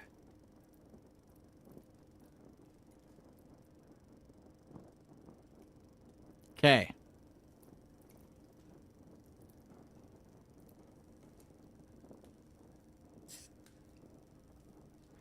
Let's go over a few things that we did see that can be improved. So these are just general improvements. I'm just gonna add in here. So one, we want to ensure when using Stalker's Mark that we aren't using it to close distance. We're using it so they can't escape. I.e. wait till after Pocket Cloak. Wait till after Doorman goes through door, etc. 2,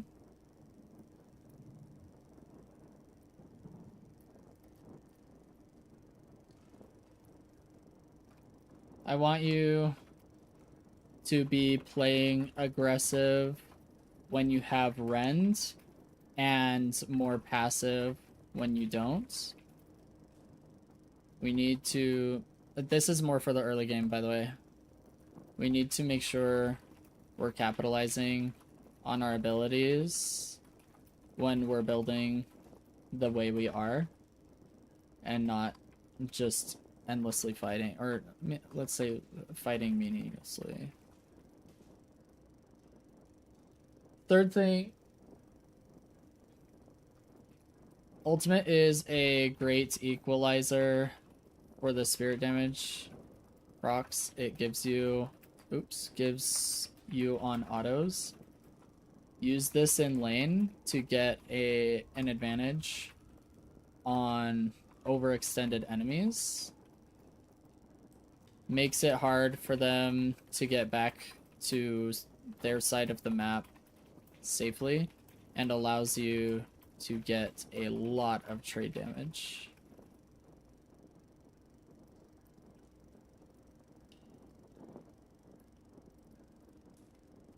Four, right after teleport, weave in light melees.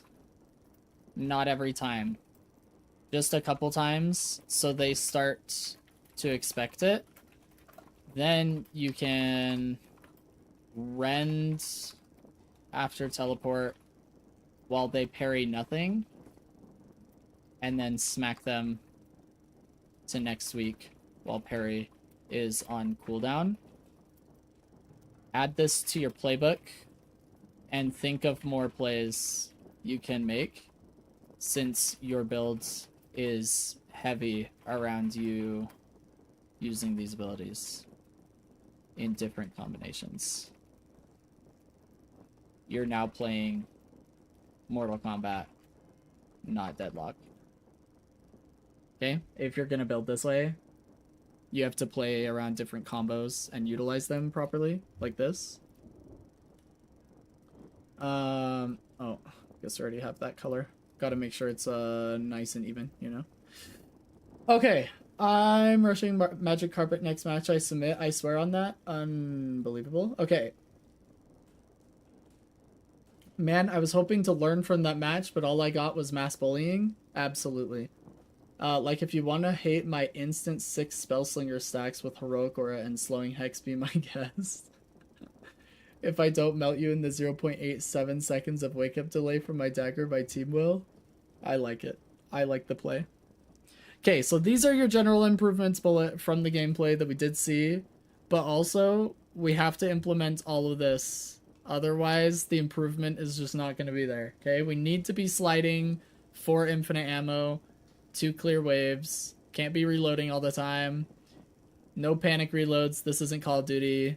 I'll have to kick your booty cheeks. No missing bridge buffs. Drifter benefits from early game ganks just like Holiday does, so make sure we're taking advantage of this. And then this all stays the same. I guess you don't really need the training regimen, but maybe you do because apparently it's not helping Bullet. Unbelievable. But these be lame people is because not taking damage from camps is for lame people. So we want you to be those people. And then these are your general improvements. Just gotta make sure I'm on top of my mag. Yes, but also just infinite slide, and then you don't have to worry about it too much because it takes care of itself. Okay. This is it. There's not a whole lot to learn from because you're not actually learning. What's the point of all this if you're just gonna strike out 4 times in like 17 minutes? Huh? Huh? Too much work, too many buttons to press. I press R and I reload. Yeah. I need you to get used to doing it so you can do it in fights. Like, there's a doorman that got away from you with like 1 HP because you didn't get a single extra bullet out of infinite sliding throughout the entire fight. You still won't see what happens in that game that was super totally amazing. Replicate it and add in all this and then we'll all get to see it. Easy clap.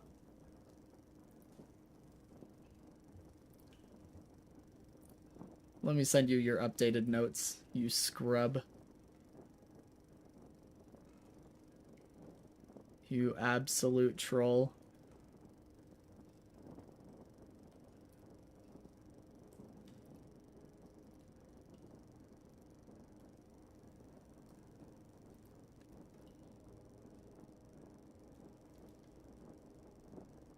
Oh, where did it go?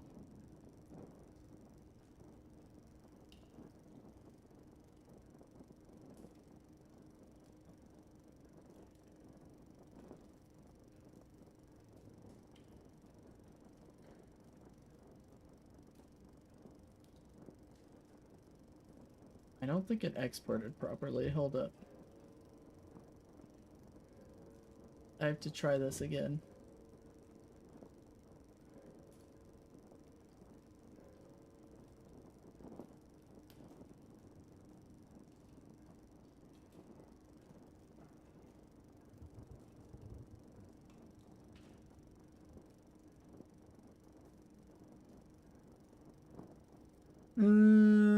Yeah, I think it sent it to you.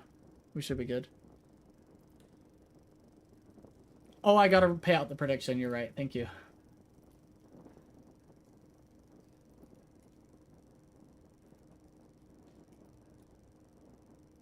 All right. Choose outcome. Will Bullet hit his 4-strike limit? Yes, indeed he did. Make sure yes is the correct outcome. All right. You guys got paid, including Bullet, who doubted himself. You didn't get the image in Discord? This is balanced out by me being the pre-com queen in my games, thanks to Blayton. Let's go, Shelly. I never doubted it. I knew I couldn't. Oh, you guys. You're killing me. Unbelievable. Posture check. Thank you, Minty.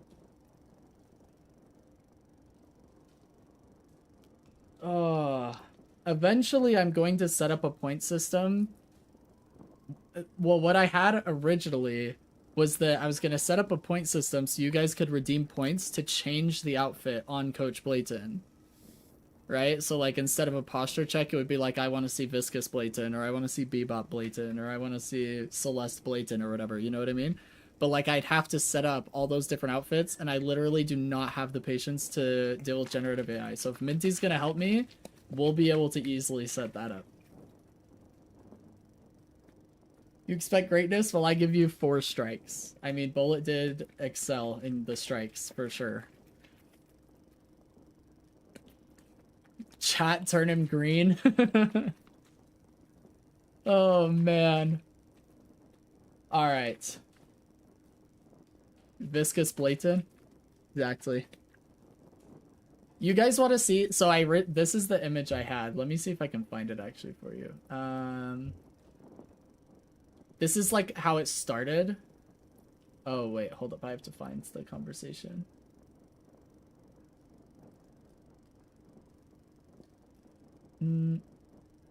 Is this it? This is like kind of what we had in mind. Like, this was the original Viscous idea for Coach Blayton. And then I just had to make like several other versions of him. So it's like, this was kind of the idea, right? Like, this was going to be Viscous, and then we'd have one for like Celeste and Bebop and Calico, etc. And we basically just change him to be like the same. But you guys do not understand how annoying it is to deal with AI on this kind of stuff. To get the details that far, I kid you not, it takes like 3 hours to get that version of Coach Blayton, and that's just one of 3 PNGs I need for that one outfit. Like, it's just unbelievable. What if Celeste's horn is a cardboard tube taped on? Like, I don't care if it's like completely accurate. It can be silly too, right? Like, it can be, we can have fun with it because I don't actually care. It just needs to be something that is recognizable, I guess, right?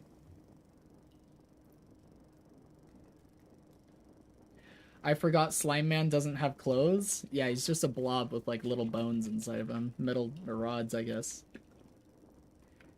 Like, you know how the Burnt Peanut has a gazillion different outfits that he puts on, but like some of them are really terrible looking. Like his one of Shroud, the hair looks terrible. And it just says like #1 gamer on a black shirt. But everybody knows it's supposed to be Shroud, right? But it's just like, but it's terrible. Like, I think I'd be okay with that. Werewolf Otter for silver? Exactly. Yep.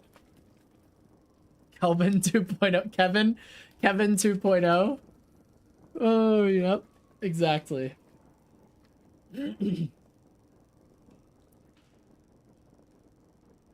Slime Man is actually Neon Prime Kelvin with a goo shader.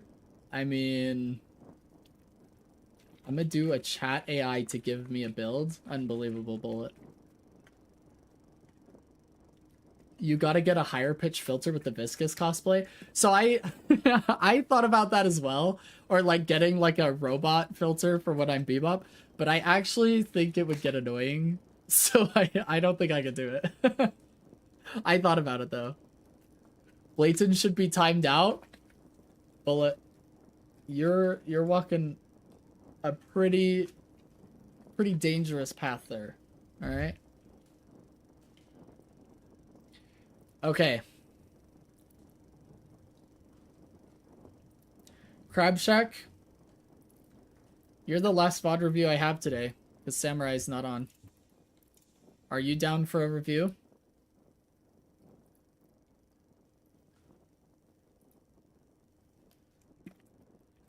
McGinnis gameplay. I wonder how the other person feels when I walk up to them after I hit my dagger to reload, then blast them down in less than a second. I mean, that's literally the Haze experience. Getting owned by Haze.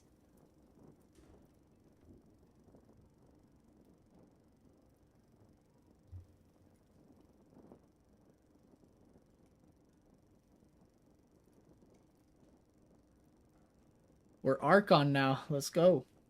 Changing the HUD. Don't look at my Wraith damage. You mean this? Don't look at this right here? We're not looking at this? Alice, is this what you didn't want us to look at? Layton, where's my timeout? You know, Bullet, I should time you out for hitting 4 strikes. You know what? Next time we do coaching, if we have a strikeout system because you've received several coaching sessions and your notes have the same thing in them every single time because you're not actually improving and implementing them, I should time you out. I should give you like a 15-minute penalty box to be like, think about what you've done. Put your nose in the corner, you know? Since I can't actually spank you or do something disciplinary or something. Yeah, exactly. Exactly. Welcome back, Heather. Welcome back. I'm sorry your computer crashed, but I'm glad you're back. I don't know how much of Bullet's VOD review you caught, but we put a 3-strike system in place to make sure he starts implementing the things we talk about. Because in his like last 2 VOD reviews, I've given him the same notes. And so for the 3rd VOD review, if he didn't follow those notes, I even gave him a 4th strike out of good measure. And told him the VOD review would end early if he hit 4 strikes, and he did.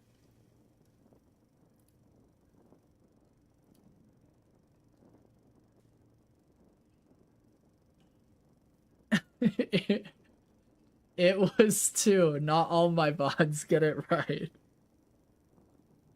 I'm so sad I missed it. It's in the recording. You can watch it back later. It'll also probably be the shortest YouTube video we ever post because it's going to be, this is what happens when you don't learn from your coaching. Rip audio. Didn't realize I had it muted for a sec. Oh, Alice. Alice, I still haven't seen the Minions movie, but I'm super excited. Redeemed, time out somebody else, Heather.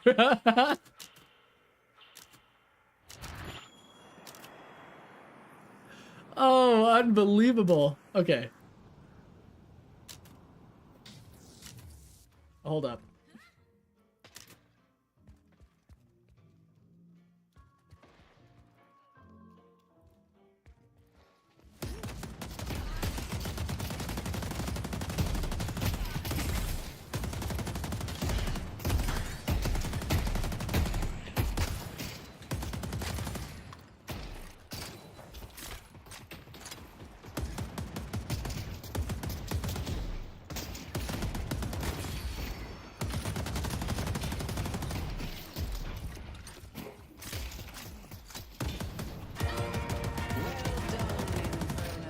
I'm sure I will get some strikes too if you review my hits.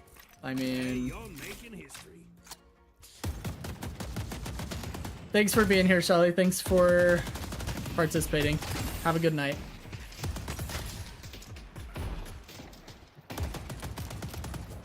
You only get strikes if I keep having to bring up the same stuff because you're not actually implementing it.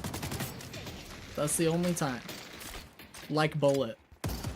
And always reloading. And never being to bridge buffs on time.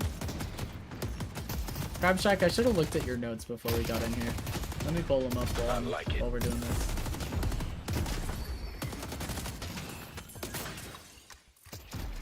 We got the team covered.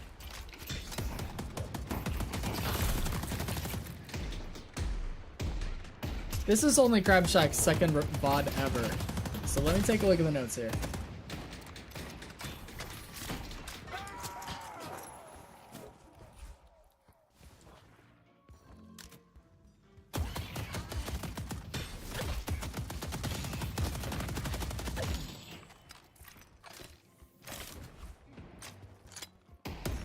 You were playing Ivy last time, so a lot of my notes were specific to Ivy.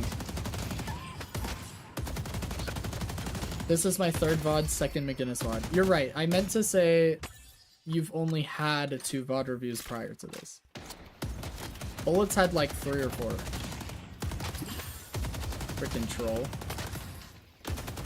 He's only really had 2 because all of them have been duplicates, which is why we had to set up strikes. Pull back. Let me pull up your other one too, the McGinnis one specifically. I'm gonna put them like side by side here.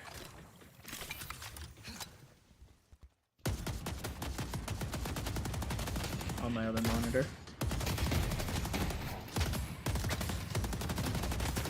For me, it's more like, hey, new Haze, do this, and I like you doing this and stuff. It's weird coming from laid back Dynamo to up in the face Haze. Yeah, it is gonna be a completely different playstyle. Oh, be careful going next to a wall like that. Yeah. You want to stay out in the open and make him have to shove you into a wall. Kind of like Venator.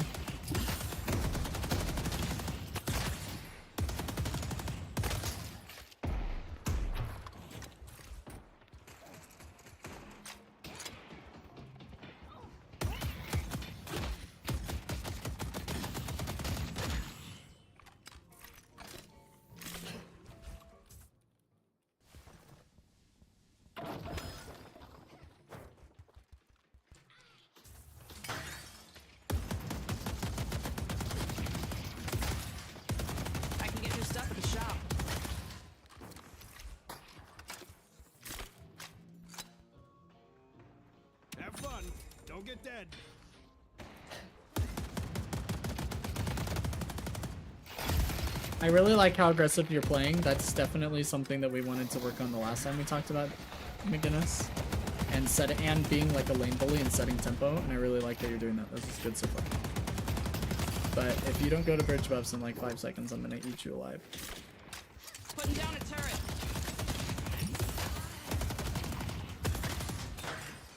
Good. Okay. Oh! Oh! Let's get some more We're going to this bridge buff instead? I think it's because Wraith called that she had this one, maybe?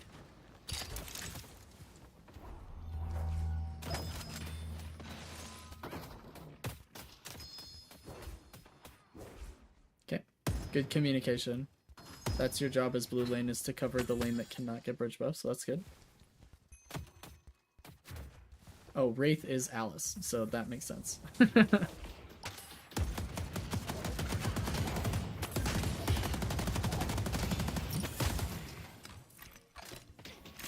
That needs to be communicated like way earlier though, by the way. So that's like a knock on both of you, is that needs to be communicated like coming up to the wave. So at 4 minutes 30 seconds, you should recognize how much pressure you have had in lane or will have for this next wave, and you should be communicating that prior, not like as we're supposed to be there. So I want you guys having that conversation as the wave is getting there. So the 4 minute 30 second wave, hey, which lane is going to be able to make it to their bridge buff? And if it's both, you pick one, right? But that conversation happens like 15 seconds late. Setting up a turret.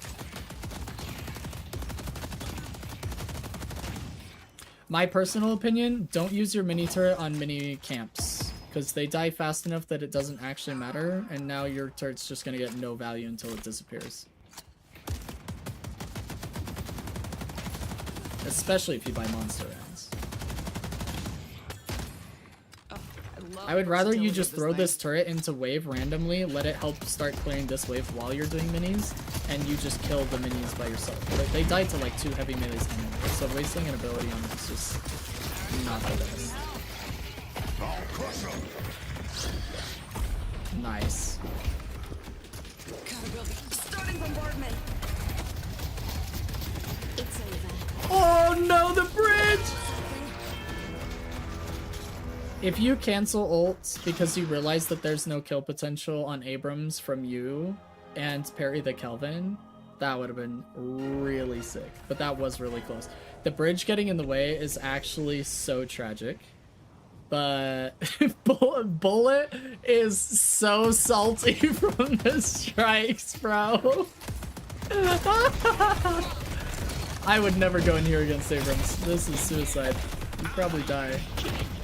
Yeah.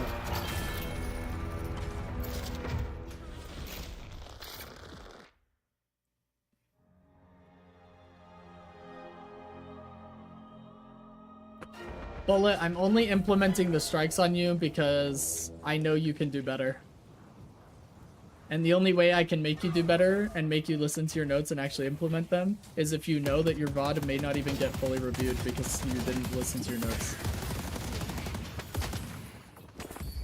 Ooh, Sinner's timing?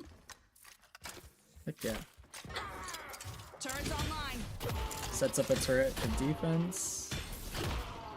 I'd set up another one, by the way, and then I'd kill the camp next to you when you're done. The other camp. But I guess wave is getting shoved. I just figured your Vinny has it. As long as you communicate it to her.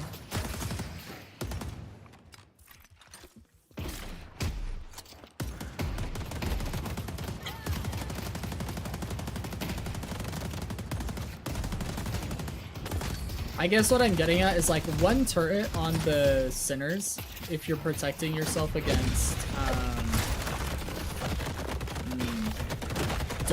okay, sorry, a few things here. I'm talking about too many things and then things are happening that I need to talk about, so just 1 second. First off, one turret isn't really going to be like a significant amount of defense against somebody, but 2 turrets will be plus wall. So I would set up 2 turrets, and then I would kill the camp nearest me that the turrets will also be able to hit. So this camp is actually a really good example, because you have this tier 2 right here, and if you start shooting those minions, the 2 turrets you've set up are going to help you.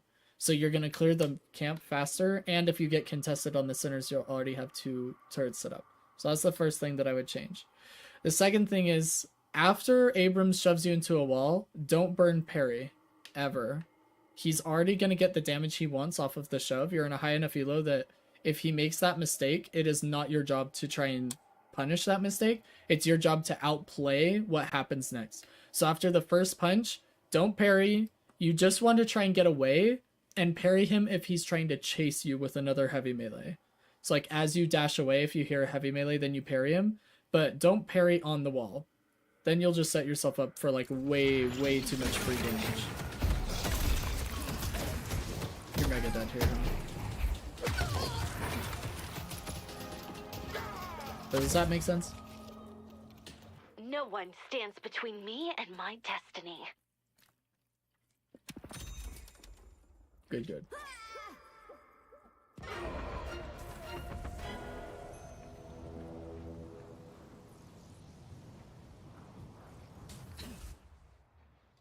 I do like that you're playing more aggressive in general and trying to set tempo in lane. See, here's where we're communicating. Hey, does anybody have lane pressure? Are you confident you're going to be able to make it to your bridge buff? Should I be getting your bridge buff? And then you clear the wave, and you head to the bridge buff that needs help. Which is your left lane. They think they hate fighting me now?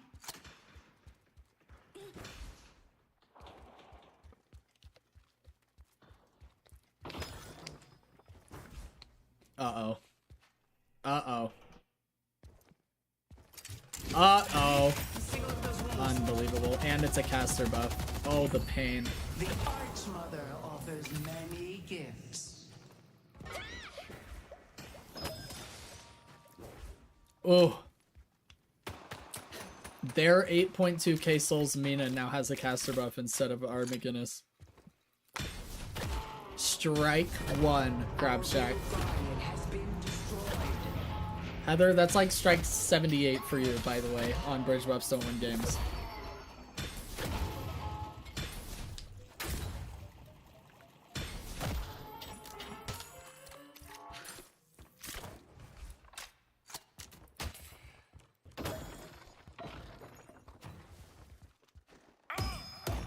My notes from your last VOD review actually just are not helpful at all for this game. They were like almost all Ivy notes. Kelvin is missing. Pull back.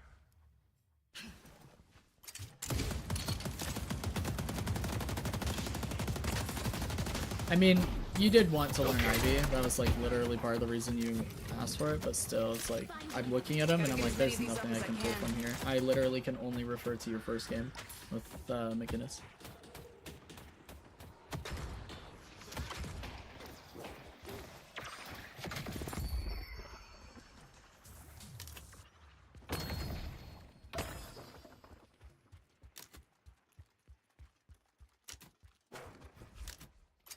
Turrets up.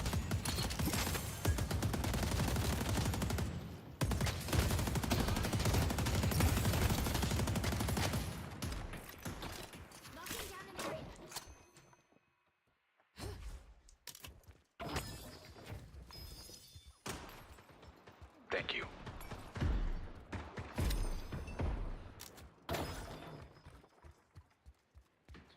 I should see. Hey, I can one up now. I was told that minion camps are the most important thing and that solo lane farming isn't good. Oh. You're gonna give me an aneurysm. Alright. Surely we're heading to Rift, right?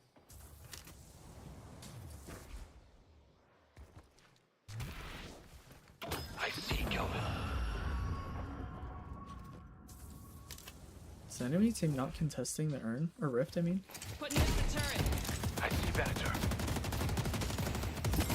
I'd still like you there. Rift is the most important objective on the map right now. I would have liked you helping them secure it. In higher elo, they will contest that, like much heavier. Dropping a wall on someone. If this is what I have to do, so be it.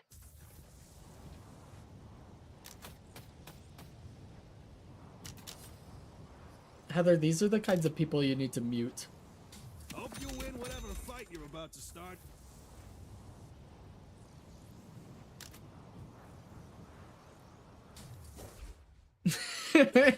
Told you to go back to the kitchen and make a sandwich. Oh my gosh. It's okay. I had Ascendant players yesterday that were acting dumb too. Oh, that's awkward. I had a team that was like, yo, we have rejuves, we should siege the walker, and it was a 6v6, and I was like, we definitely should not be sieging walker in a 6v6. They'll have resists and have the advantage. And they were like, we have rejuves, and one of the guys was like, Deadlock's hard, I guess. And it hurt my soul. I was like, these are literally Ascendant players that don't understand that you can't siege a walker in a 6v6. Deadlock is hard, I guess. Not dying today.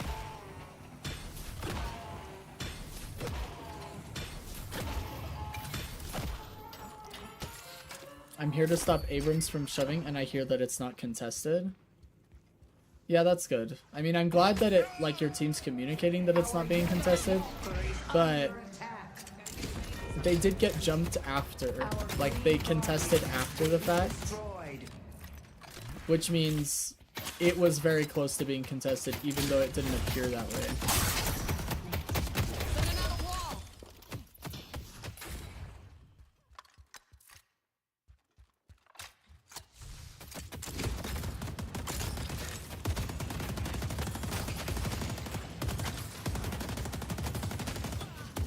It's one of those moments where I would have set up like a turret or two on the walker in case he did shove, so that your turrets are helping the walker kill the wave and he can't shove walker too hard, but that you're helping your team on the rift.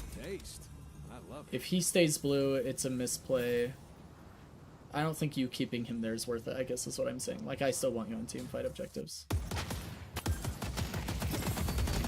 Let the ley lines course through you. I get some of the most special people in my games, I swear. Oh, I 100% agree, Heather. Bridge buffs, mid-boss, spawn camps. I've yet to hear you get good advice from anybody you played with.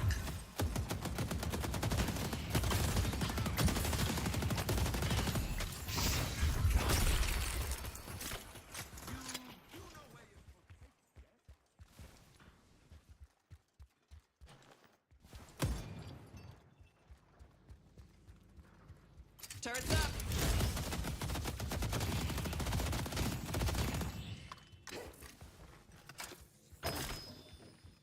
Sounds good.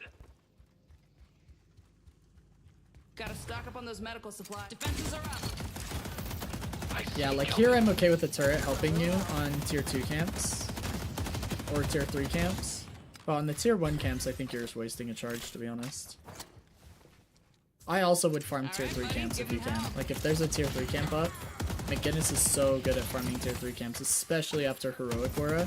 You just throw down Spectre and Heroic Aura, like 2 or 3 turrets. It's a fantastic way to get farmed. Tier 3 camps are so big. Our yellow walker is under Yep, attack. yep, that's really good.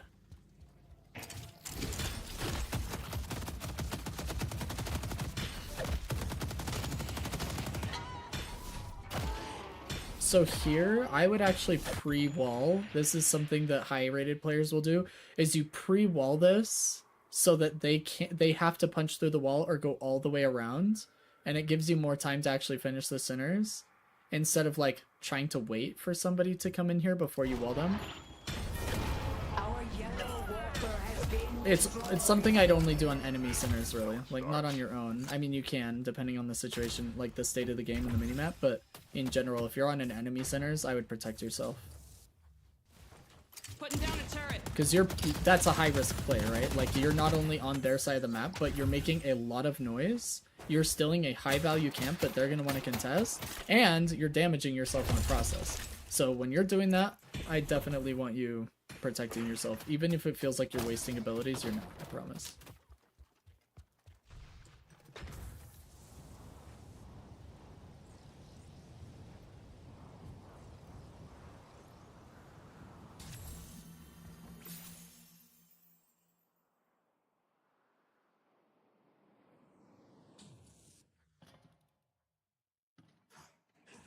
No, I don't go selling these to just anyone.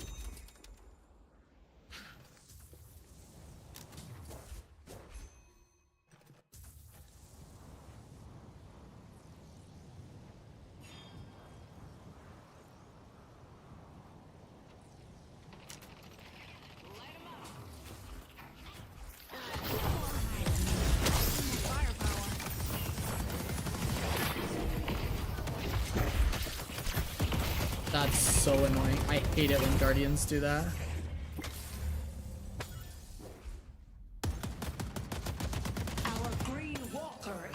Yeah, I think it's so stupid. The other thing I hate is when you bait Walker Stomp and then it just like cancels the stomp animation and you have to do it again. I hate that too. Okay, heading to Rift. That's good. We should be coming to the team to head over to the Rift. This is a really big Rift. Stun bombs ready. Defenses are up.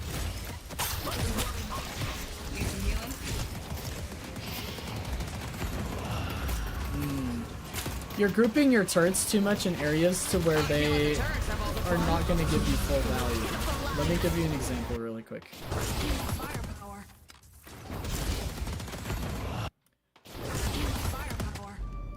You know that she has bats to get out.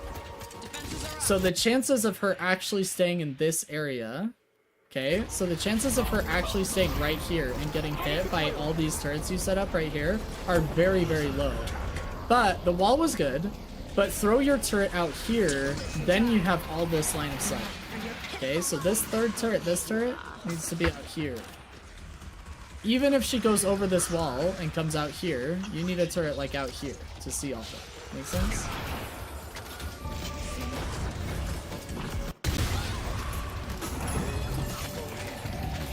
You can group turrets in areas where they can't leave, like mid-boss pit, for example. That's a good place to like be grouping turrets necessarily. Even then, I would spread them out across the pit so they can't just kill all the turrets with accountability. But you get what I'm saying, right? Like I want you to be spreading your turrets out to where you're getting more value across turrets. Because the most value you get from turrets actually is slowing the enemy. It's not even always going to be the damage that they put.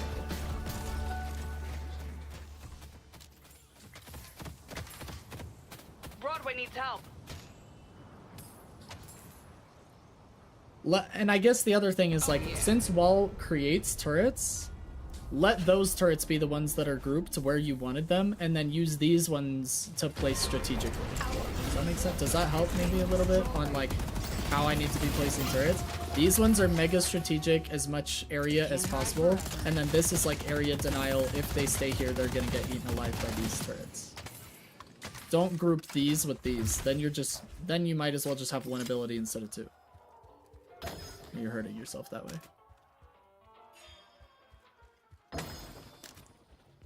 Not just LOS, but also escape routes. Like if I was you, I would have been saving a turret in case she went on top of the building.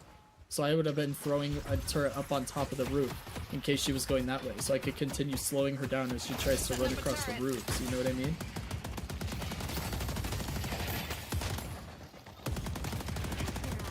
Because you just want to make sure as they're trying to escape that they're constantly slowed down by turrets. That's really the goal.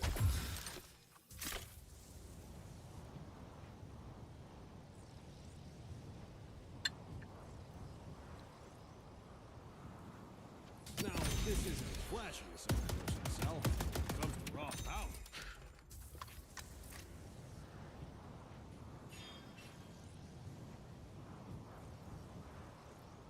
I see Mina.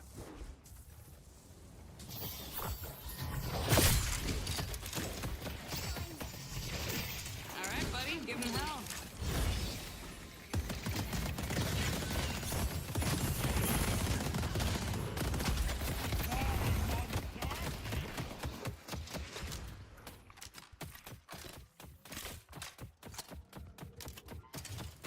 Turret's online. I got us covered. I'll hit as many as I can. Wall incoming! It took out Vindicta.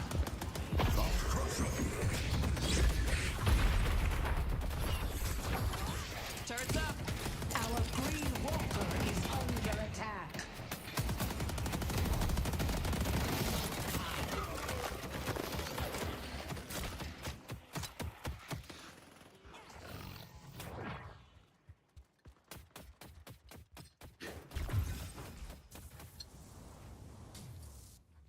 Need more firepower.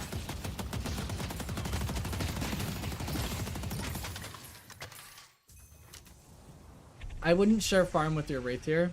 I would have just let Wraith clear this on her own and get the solo farm. Good luck, Knock. I would have been getting blue prio instead. Try not to share farm with your M1 if you can avoid it.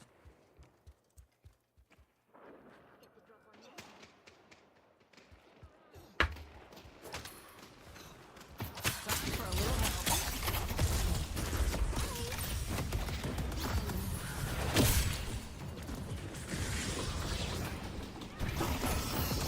I'm going high. That's annoying.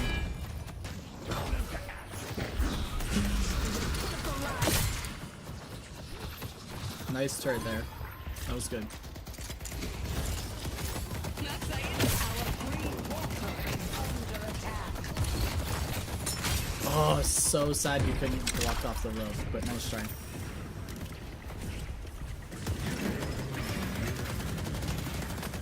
Nova, thank you for the follow on kick. I appreciate it. I am doing good. How are you? Oh, can I give you a reply in chat because my headphone's broken? Sure, I can just reply to you in chat. Mother extends her hand to you. Keep fighting, Eternus. Let's go mid. Yeah, let me greed. Exactly. Let her greed. Let her greed. Good mid-boss call. Okay, pop quiz, really quick, Crabshack, because you and I have talked about mid-boss calls, and so I want you to understand something. Do you know why, even in a 6v3, this mid-boss is still scary and cannot be treated as a free mid-boss?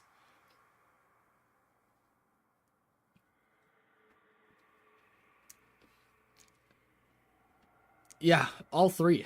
They all have ults, and the only two ults we have are single target, unimpactful pit ults. The other thing is that he can steal Infernus or Pocket ult, making this very, very potent. So if now Celeste isn't here, thank goodness. But I'm just saying, in Eternus, if these three are working together, they can actually make this very, very miserable for you guys. So this is not free. This has to be treated like scary, even though it's 6v3. It's still the right call. Mid-boss is still the right call. Maybe bait it. You know, in the future, you could say, you know, they have all three ults. Can we maybe bait it and see if we can get a kill or fight some more before we finish mid-boss? But I'm just letting you know this is exactly why. They have three very strong ults for the pit. Very strong. And we have absolutely nothing to answer I don't with. like being exposed here. Good. I'm glad you said it in voice. Make your team aware of it too. All right, buddy, give him hell.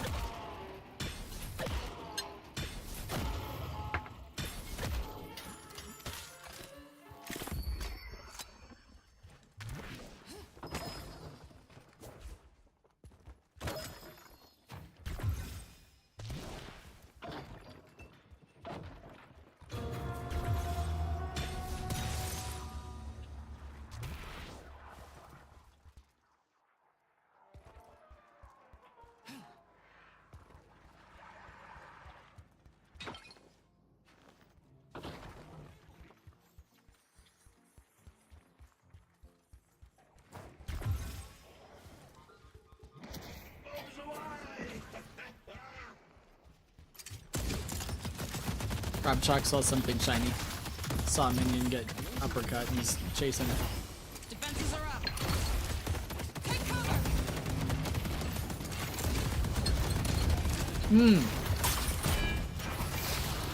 Excellent turrets.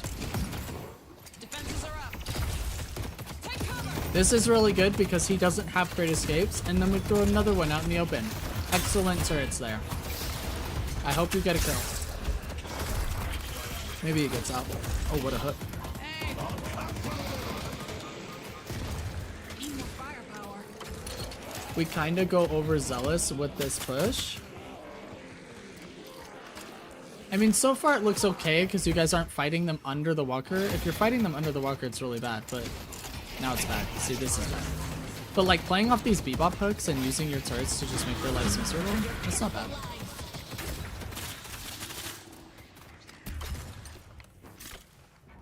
Almost had him.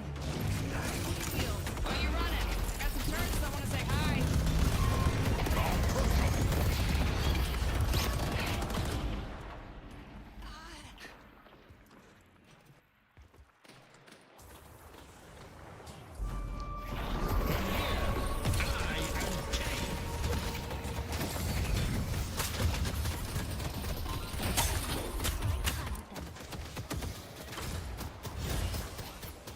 Okay. I think... Setting up a turret. What I want you to do, Crabshark, correct me if I'm wrong, but I feel like the last few times I've seen you go in with an aggressive wall, you like go into their faces to place it and then you back up instead of using it from range. Does this sound accurate to your playstyle? Is this like normal?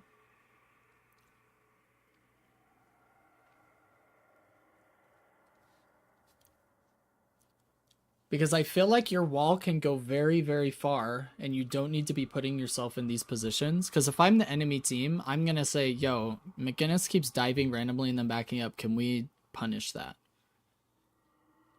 I would say try and use your wall from range more often. I feel like you're going in there a little bit too much using your wall and then backing out. And I feel like you need to just kind of shove your wall out there. Maybe get used to how far it goes. I don't know if it's because you're uncomfortable, like you're not 100% confident that your wall will make it exactly where you want it to go, so you get in there. And that's okay, but I would like you to try and learn. But yes, especially in team fights. Yeah, like that, you should have died. That's what I'm trying to get at, is you just pushed into base guardians ahead of everybody on your team and then just tried to walk back out and Mina didn't punish you too hard. That's really scary stuff to be doing. Maybe practice using your wall and getting used to how far it goes so you know how far back you can be. I don't know if that'll help, but... Look at the wall. Yep. Time for a little help. I also wouldn't throw your turrets too close to them. It makes it too easy for them to break. And I would put them up on stuff to make it harder for them to break. Put it on that wall. Put it on this truck. Put it up on this wall.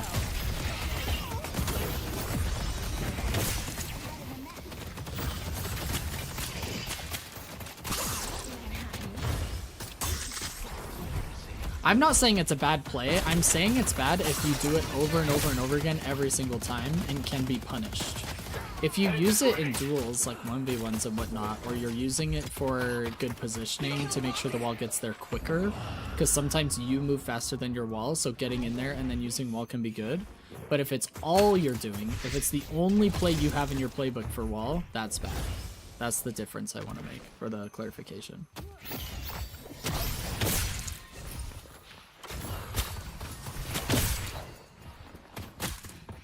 We're staying. Calvin's on the bridge. Not dead yet.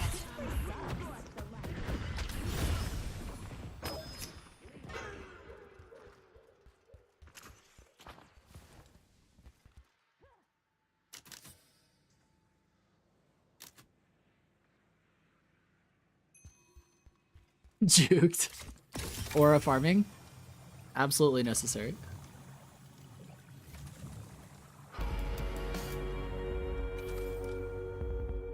You're in such a scary spot, Loki. Where is everybody?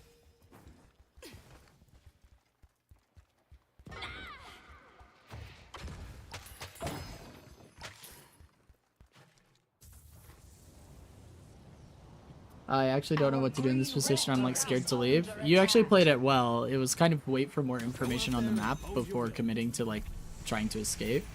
Because taking 25 seconds to escape, which 25 seconds of sitting around in Deadlock, by the way, feels like an eternity. But spending 25 seconds figuring out how to properly escape is way better than a 70-second dead time. So. Setting up a turret.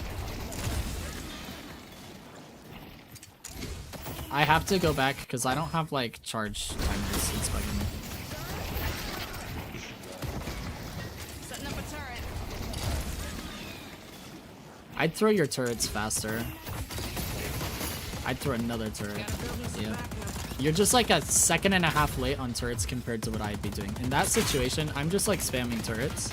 I want to make sure that if they do commit to this push, they get mega freaking punished. Especially in your elo, because they will commit to pushes that are terrible.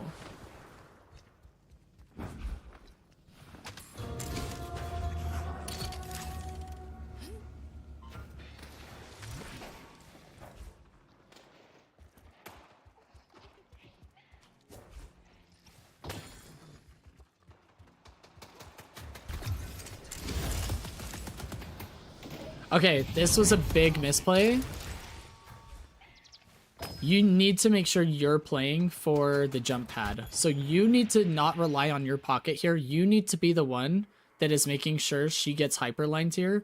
Worry about the turret after the hyperline. Then you just throw the turret like on top of her or whatever. But you needed to be the one doing the hyperline. You are super lucky Pocket hit this hyperline, but this is your job in this scenario. Because you have like no other value you can provide at this range. You have to make sure that you're stopping a hyperline. And then we waste the turret. I don't even know what turret's doing in that corner. But... And then we dropped the Mina kill. We got distracted by Abrams. Turret's up.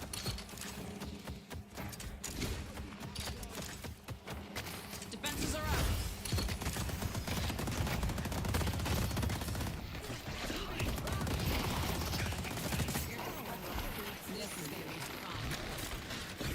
Need some healing?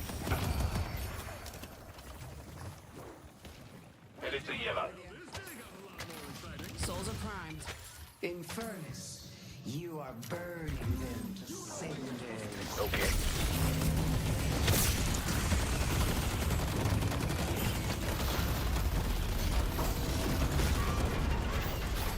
Alright, buddy, give him hell.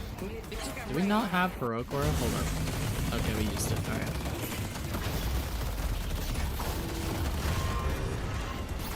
Alright, buddy, give him hell. They took out Ray. The righteous have nothing to fear from me.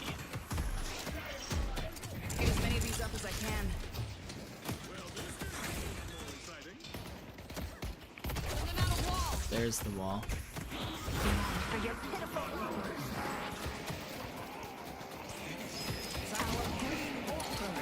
is under attack.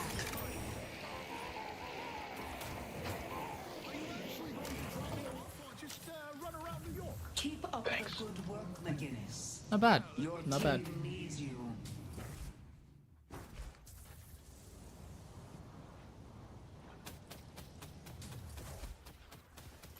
Yeah, Mina was big sad, I could tell.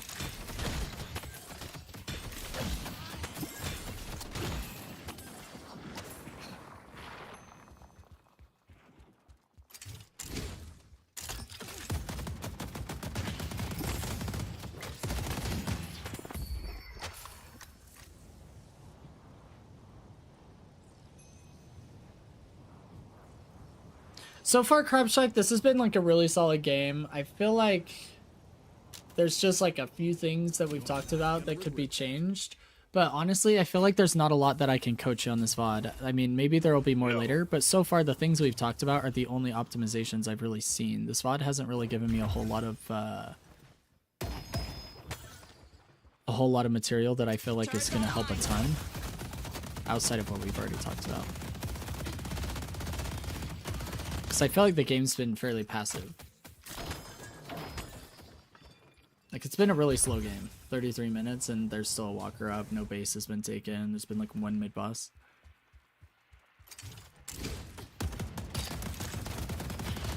Well, there's, like, turret placement, and mainly, like, the fact that you've been listening to your other notes, too, right? So, like, the fact that you were playing more aggressive in lane, you're taking advantage of being a lane bully. You know, you're fighting in team fights. Maybe not get too aggressive when you're in a team fight with the wall.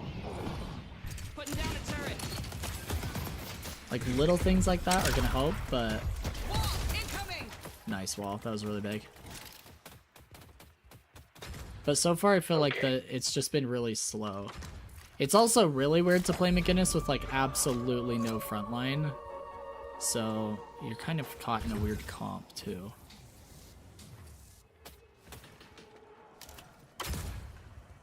Need more firepower.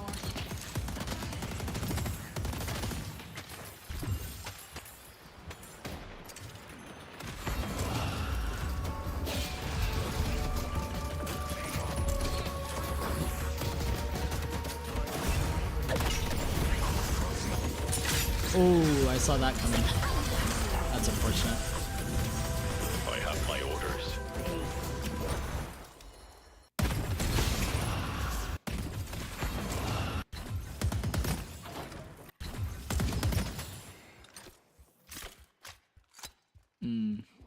Okay.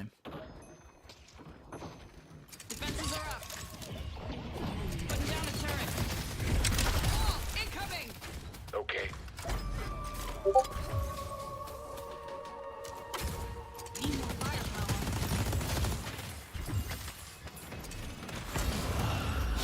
This is the play I wouldn't have made. You came into the fight and were trying to place turrets, and I wouldn't have done that. I would have been chucking turrets in from distance and then just using my ultimate. But you came into close range. We're just getting too close in personal and team fights, whereas you play best from range. Like, you should just be getting a little bit more value out of your ult in these team fights.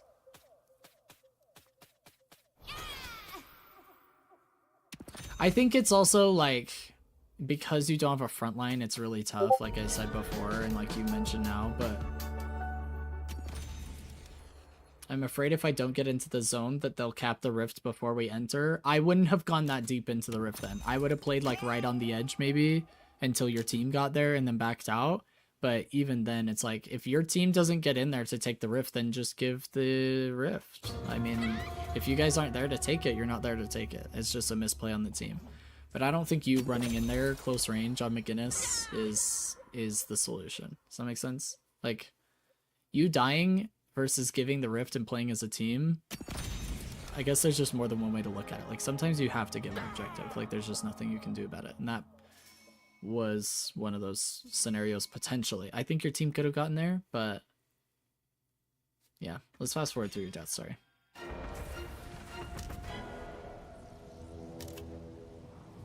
Been waiting to test this for a while.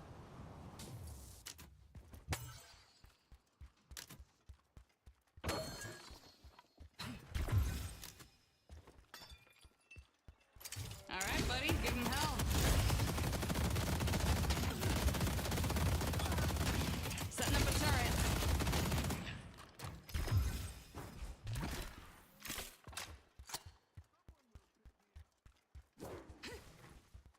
I like it. Turret's up.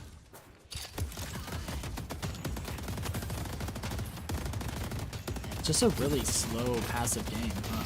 Like, what is the 38 to 27? That's actually quite a bit of kills for how, like, few objectives have been pushed here. Well, we'll keep going.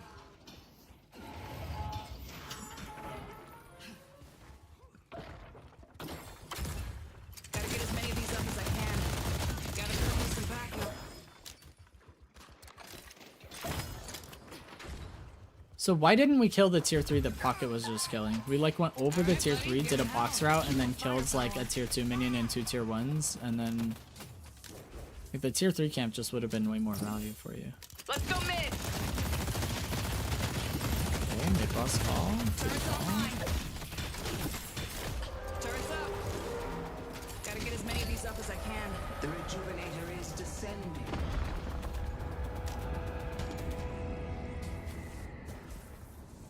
Trying to defend the slot. Our Green Walker is under attack.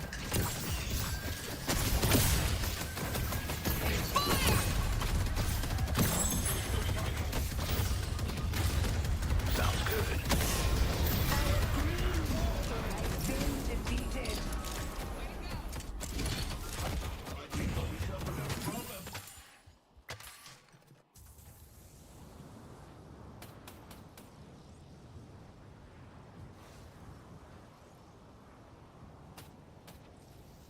I won't lie. I don't know what that does, but my kid says all the mystics are buying it.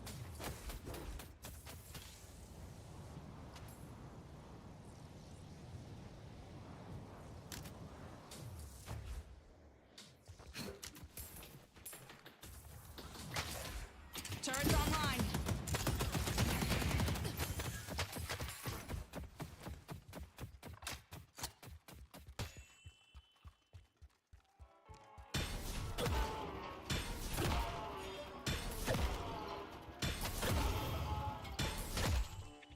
Awkward.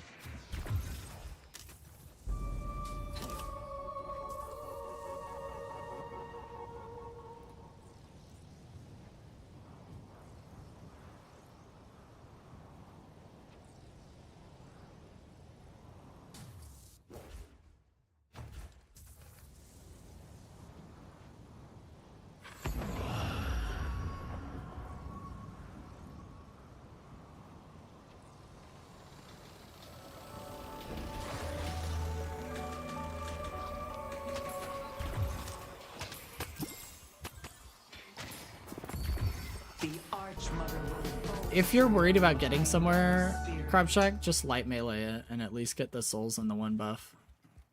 If that's the Let's push yellow. if that is the worry, don't feel like you have to heavy melee. If it's an enemy sinners, you can just break it if it's the enemy. Taking it away from them sometimes is the biggest W.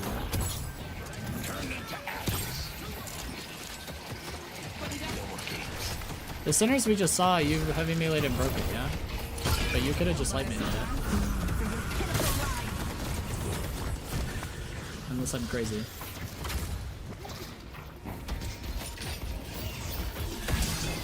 Gotta build me some backup.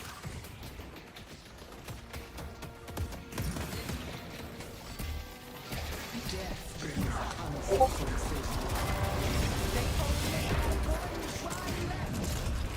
No, you just missed it. The heavy melee was, it just broke it. Which isn't the end of the world, but I'm just saying, you can just light melee. Impressive rebound.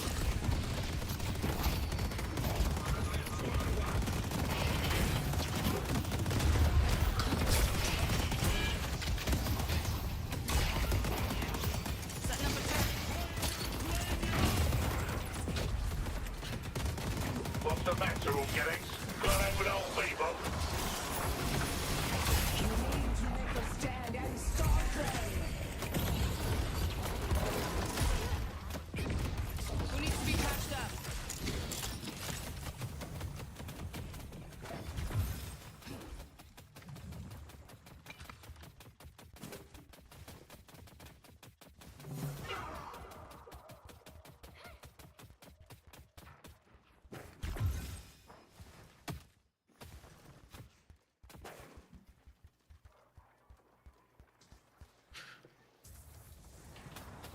Sorry, Alice, I read your message, but then never, like, really commented on it. What do you mean you need them to fix the Rift display? What are you referring to? What part of it?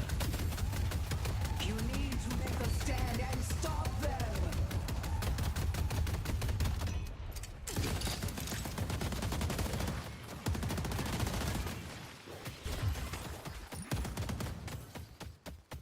Defenses are up.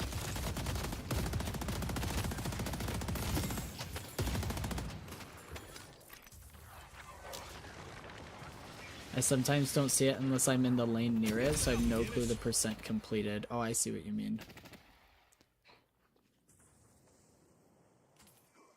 Yeah, that could probably be enhanced. Okay. Headed to York.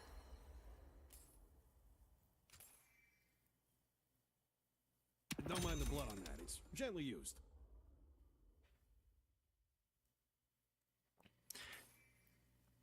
Crabshack, I feel like this in of itself is an issue. Bought that up.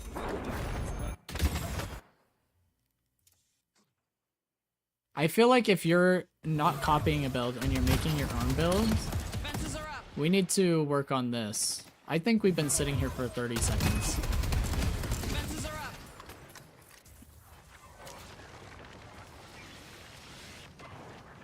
Get now, get it.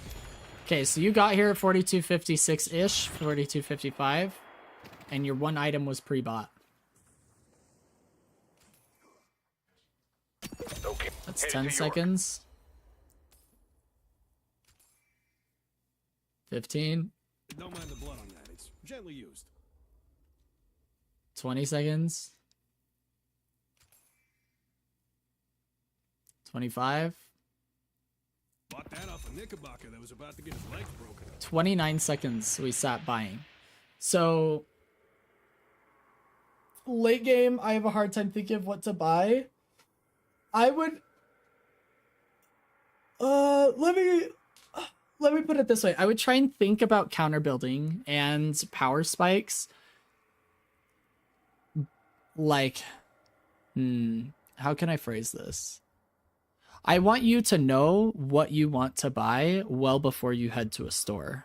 Like when you're farming camps, I want you to be thinking of how close you are to X specific item so that you can buy that item. Like, I'm going to go farm this tier 3 camp because I'm 200 off of Vortex Web. Or I'm 400 off of Spirit Breaker.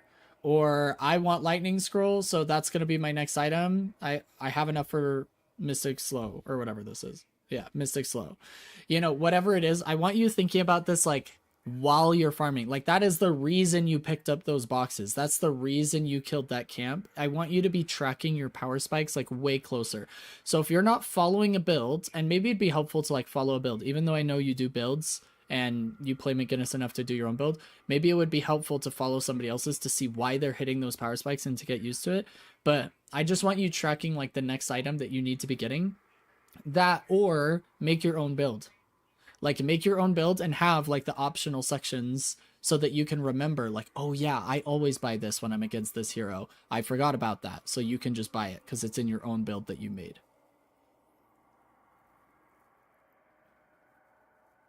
Yeah, we're spending way too much time. I mean, 29 seconds is insane. It takes me like 5 tops.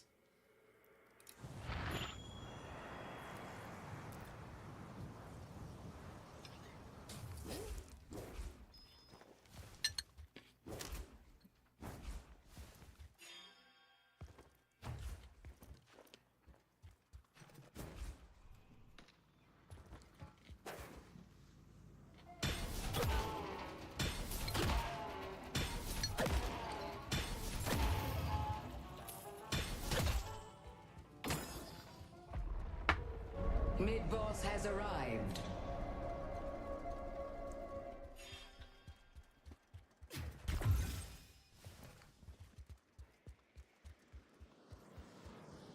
Just extend what you do during the lane phase to your late game.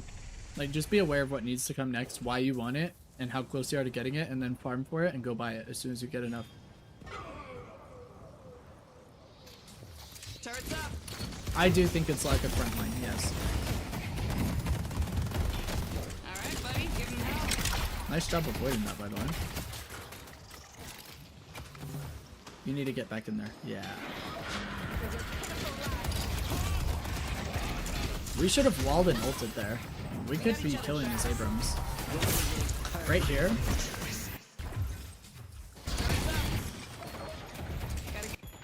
You wall this Abrams right after he uses charge. He has no way of getting out and you just ult him. Oh, you do not have ult. Is my UI bugged? You don't have ult. Okay, never mind. Well, you still could have walled him. I would have walled right here. We got each other's backs. But yeah, your guys' team comp is mega wonky, and I do think it's part of the reason you're struggling. Turrets up.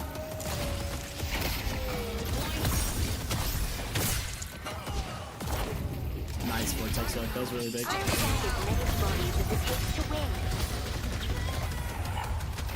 Easy peasy. We're pre-comming mid-boss after Kelvin, right? Unless he's getting away, then we just ignore him and go mid-boss. You got away, we go mid-boss.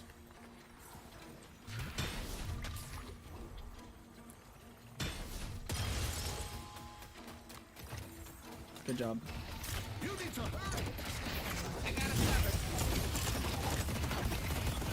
Actually, unironically, I know Alice asked me not to mention this, but another reason it's dragging on is because your M1 isn't hyper carrying. Like, this is a game where Alice had a little bit lower damage than she normally would on Wraith. That's also going to impact the game. So, like, your M1 is your late game tempo setter. So if Alice is playing Wraith and is having a rough game, like we all do, then your late game is going to drag a little bit for that reason too. So it's actually going to be a combination of elements, but the not having a front line does make it very, very hard to initiate fights and properly organize team fights so that you can secure picks. Unless you guys are just like the best ever at killing every single person that ever gets hooked by Bebop, but that's like just unrealistic. Now that's efficiency. Just to be clear, Alice, it's not like a huge problem or whatever. You don't have a good game every single time you play an M1, let alone any hero ever. I'm just saying it's part of the reason. Like an M1, that hero's role is tempo setter in the late game. So if your M1 happens to have a rough game, the game can drag on a little bit more. It's not any one person's fault necessarily. It just means the off carry has to step it up, which in this case would be like Eternus.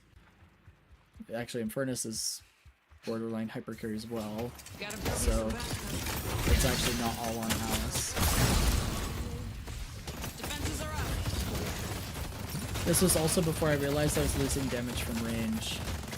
Yep, we're all learning. Don't sweat it.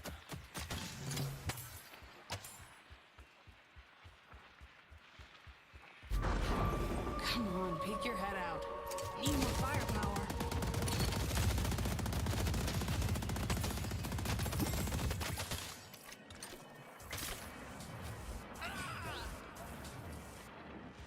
I'd be setting up turrets here, just in case somebody comes. I want them to look at this and go, do I want to 1v1 McGinnis and 17,000 turrets? I don't think I do.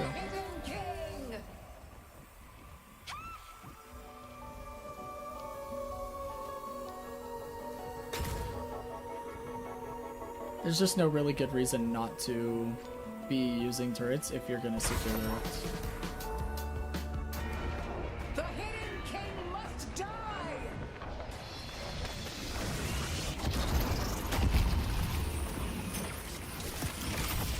Set up turrets on top of these trucks.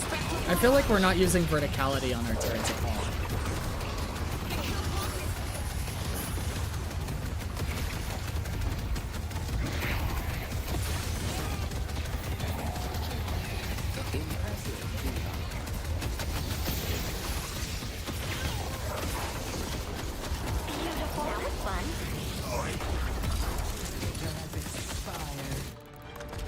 GG.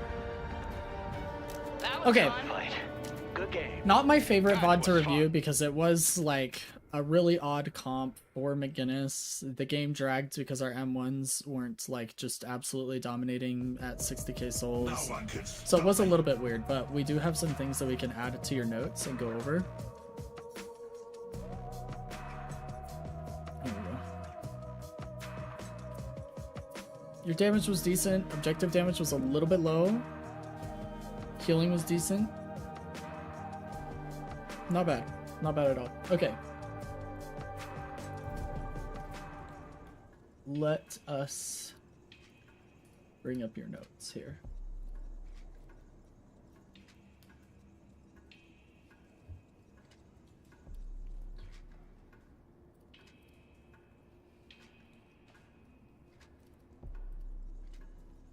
it's really hard to recognize yourself, Crabshack, so don't worry about it too much. Sometimes it's like you didn't even realize that because you didn't have a front line, the game was feeling off, and that's okay. So during lane, I like that we're staying aggressive and setting tempo. Keep this up, but let's ensure we're using turrets to help accomplish this goal rather than wasting charges on tier 1 camps, which are free to kill anyways. Second, let's make sure we're putting turrets in annoying to deal with places. Use verticality, put it behind a wall, so if they push, it's behind them in an odd place, etc. Like whatever that looks like. I generally just want you using these turrets to deal with them pushing you, because that is another way to gain tempos. If they push you and you take a massive positive trade, you now have lane pressure. The third thing in laning is we need to communicate bridge buffs at the 430 wave on who is getting which buff. This conversation cannot be happening at 450 or you will lose the buffs in higher elo.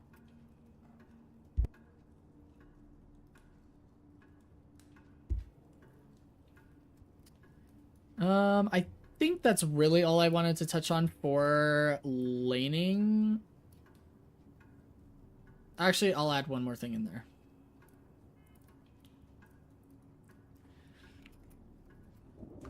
I'd set up 2 turrets for sinners, especially if there is a camp nearby that I can use those turrets to kill. This is like, there's only a few camps and sinners on the map that this actually applies to. But like doubles, for example, would be a good example. Like you set up 2 turrets, you shoot the minion once, and then you start punching the machines and let your turrets start killing the minion for you. That's like one example. And then the camp that you were at, that's like another example. But other than that, there's like very few examples other than the other side of the map's like mirror of what you were killing. But this is just a prep. When stealing sinners, always prepare for the worst. You're in a highly vulnerable position. Always wall yourself to safety before you see a threat. We're gonna kind of mix that in there.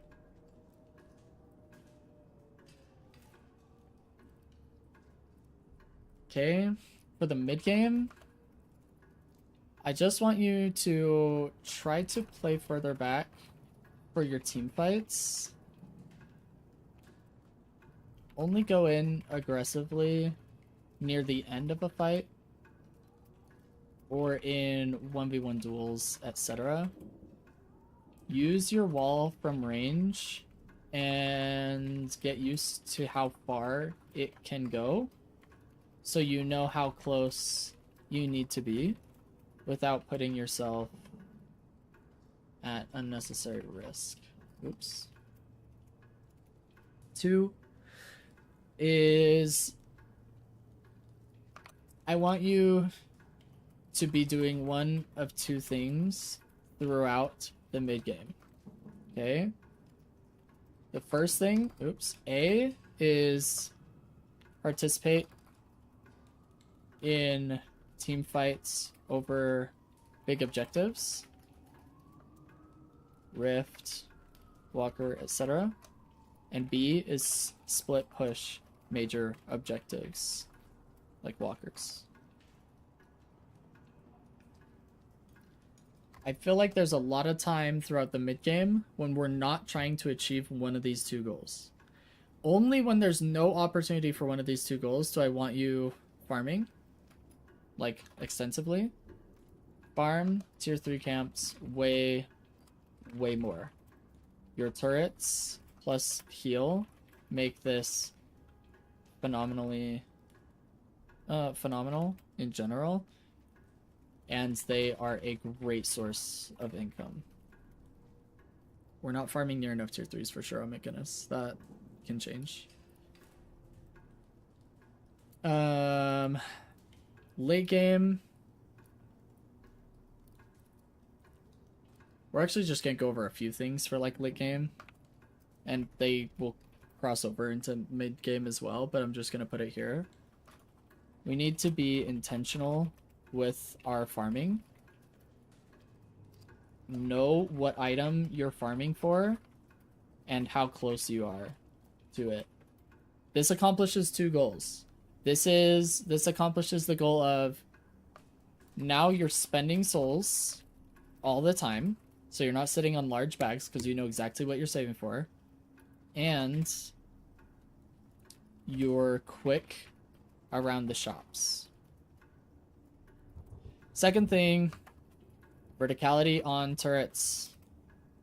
Look up before you throw a turret. Bridges, cars, walls, etc.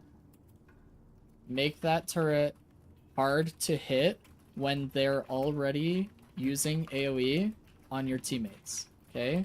Does this make sense? I don't want them to use an AoE ability killing your teammates and just get your turret because you threw it in the middle of a team fight. So your turret gets no value.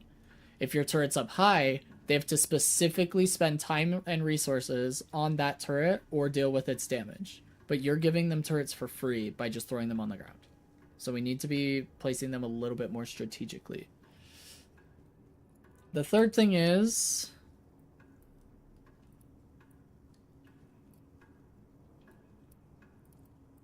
when using your wall, or sorry, okay, when it comes to turrets being placed, we use our wall for a cluster of turrets, and we use our one for very specific placement. Don't just throw your one by the wall turrets and group them all.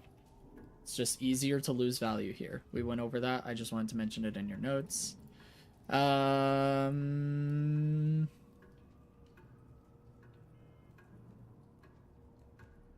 think that's it, really. I think those are the notes I really want you to focus on for the most part. Let me actually check one thing.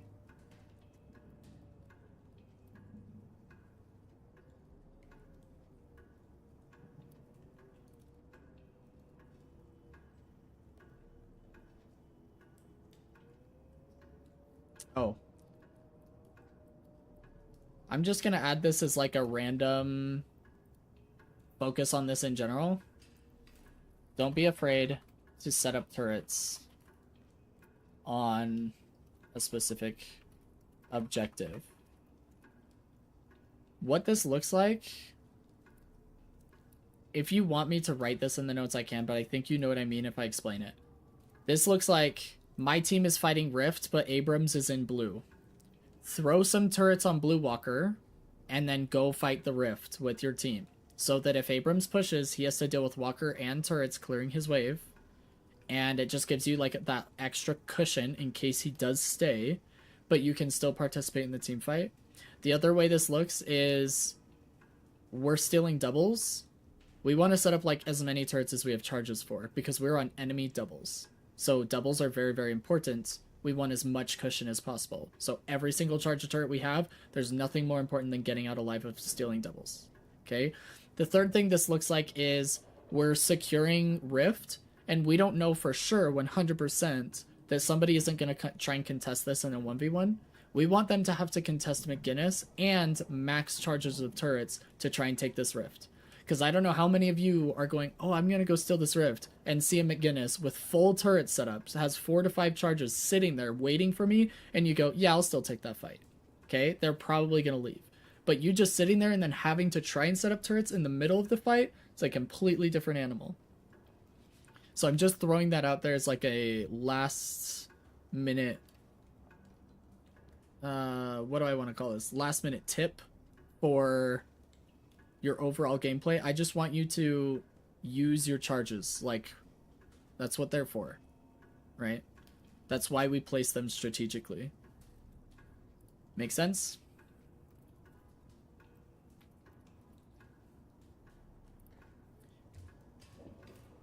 Okay. Do you have any questions? Does anybody else have any questions about anything we've talked about? Do you feel like it was helpful?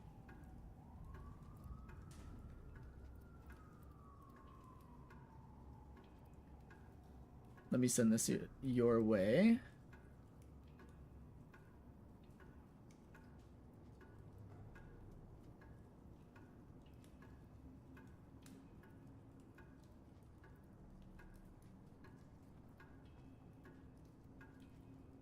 No more questions? Still helpful? Fantastic. Fantastic.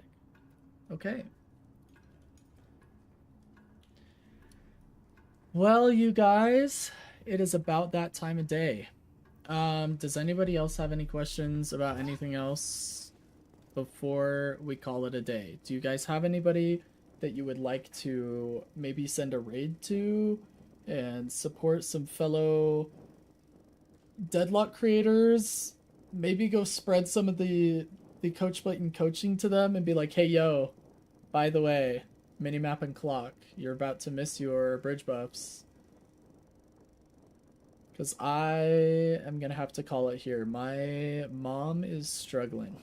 We have had a rough week, and it is not over yet. So I'm going to go spend some time with the family. Make sure she has some support. But I would love to maybe send a raid to a fellow creator. Should we browse around and see if there's somebody that we want to support a little bit here?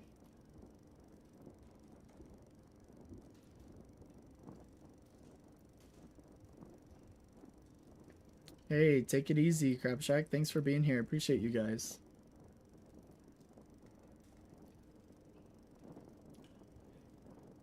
I appreciate it, Alice. Things will get better. We're chilling. We're chilling.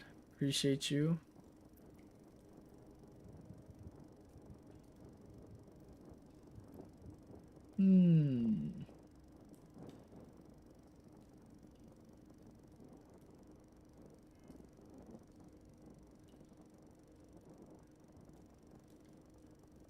This person needs viewers. You guys ready to spread some love over here?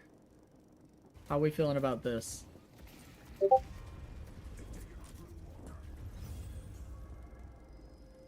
We need to send some love. Wait, if they only been live for 20 minutes, this will be perfect. Dr. Sympatia? Heck yeah. Alright, you guys. Thanks so much for being here. I appreciate all the support you guys send this way. Let's go ahead and send that support to other creators around Deadlock and send them some love. And I don't know if I'm going to be on for the rest of this week or not, to be honest.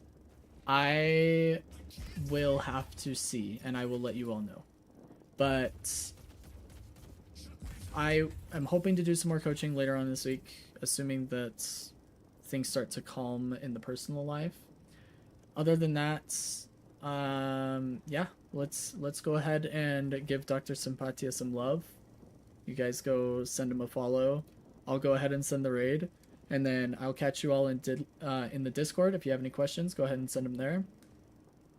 Hope you guys have a great rest of your week if I don't see you again, and continue sending in some requests and requests to coach, and I'll get to them as soon as I am streaming.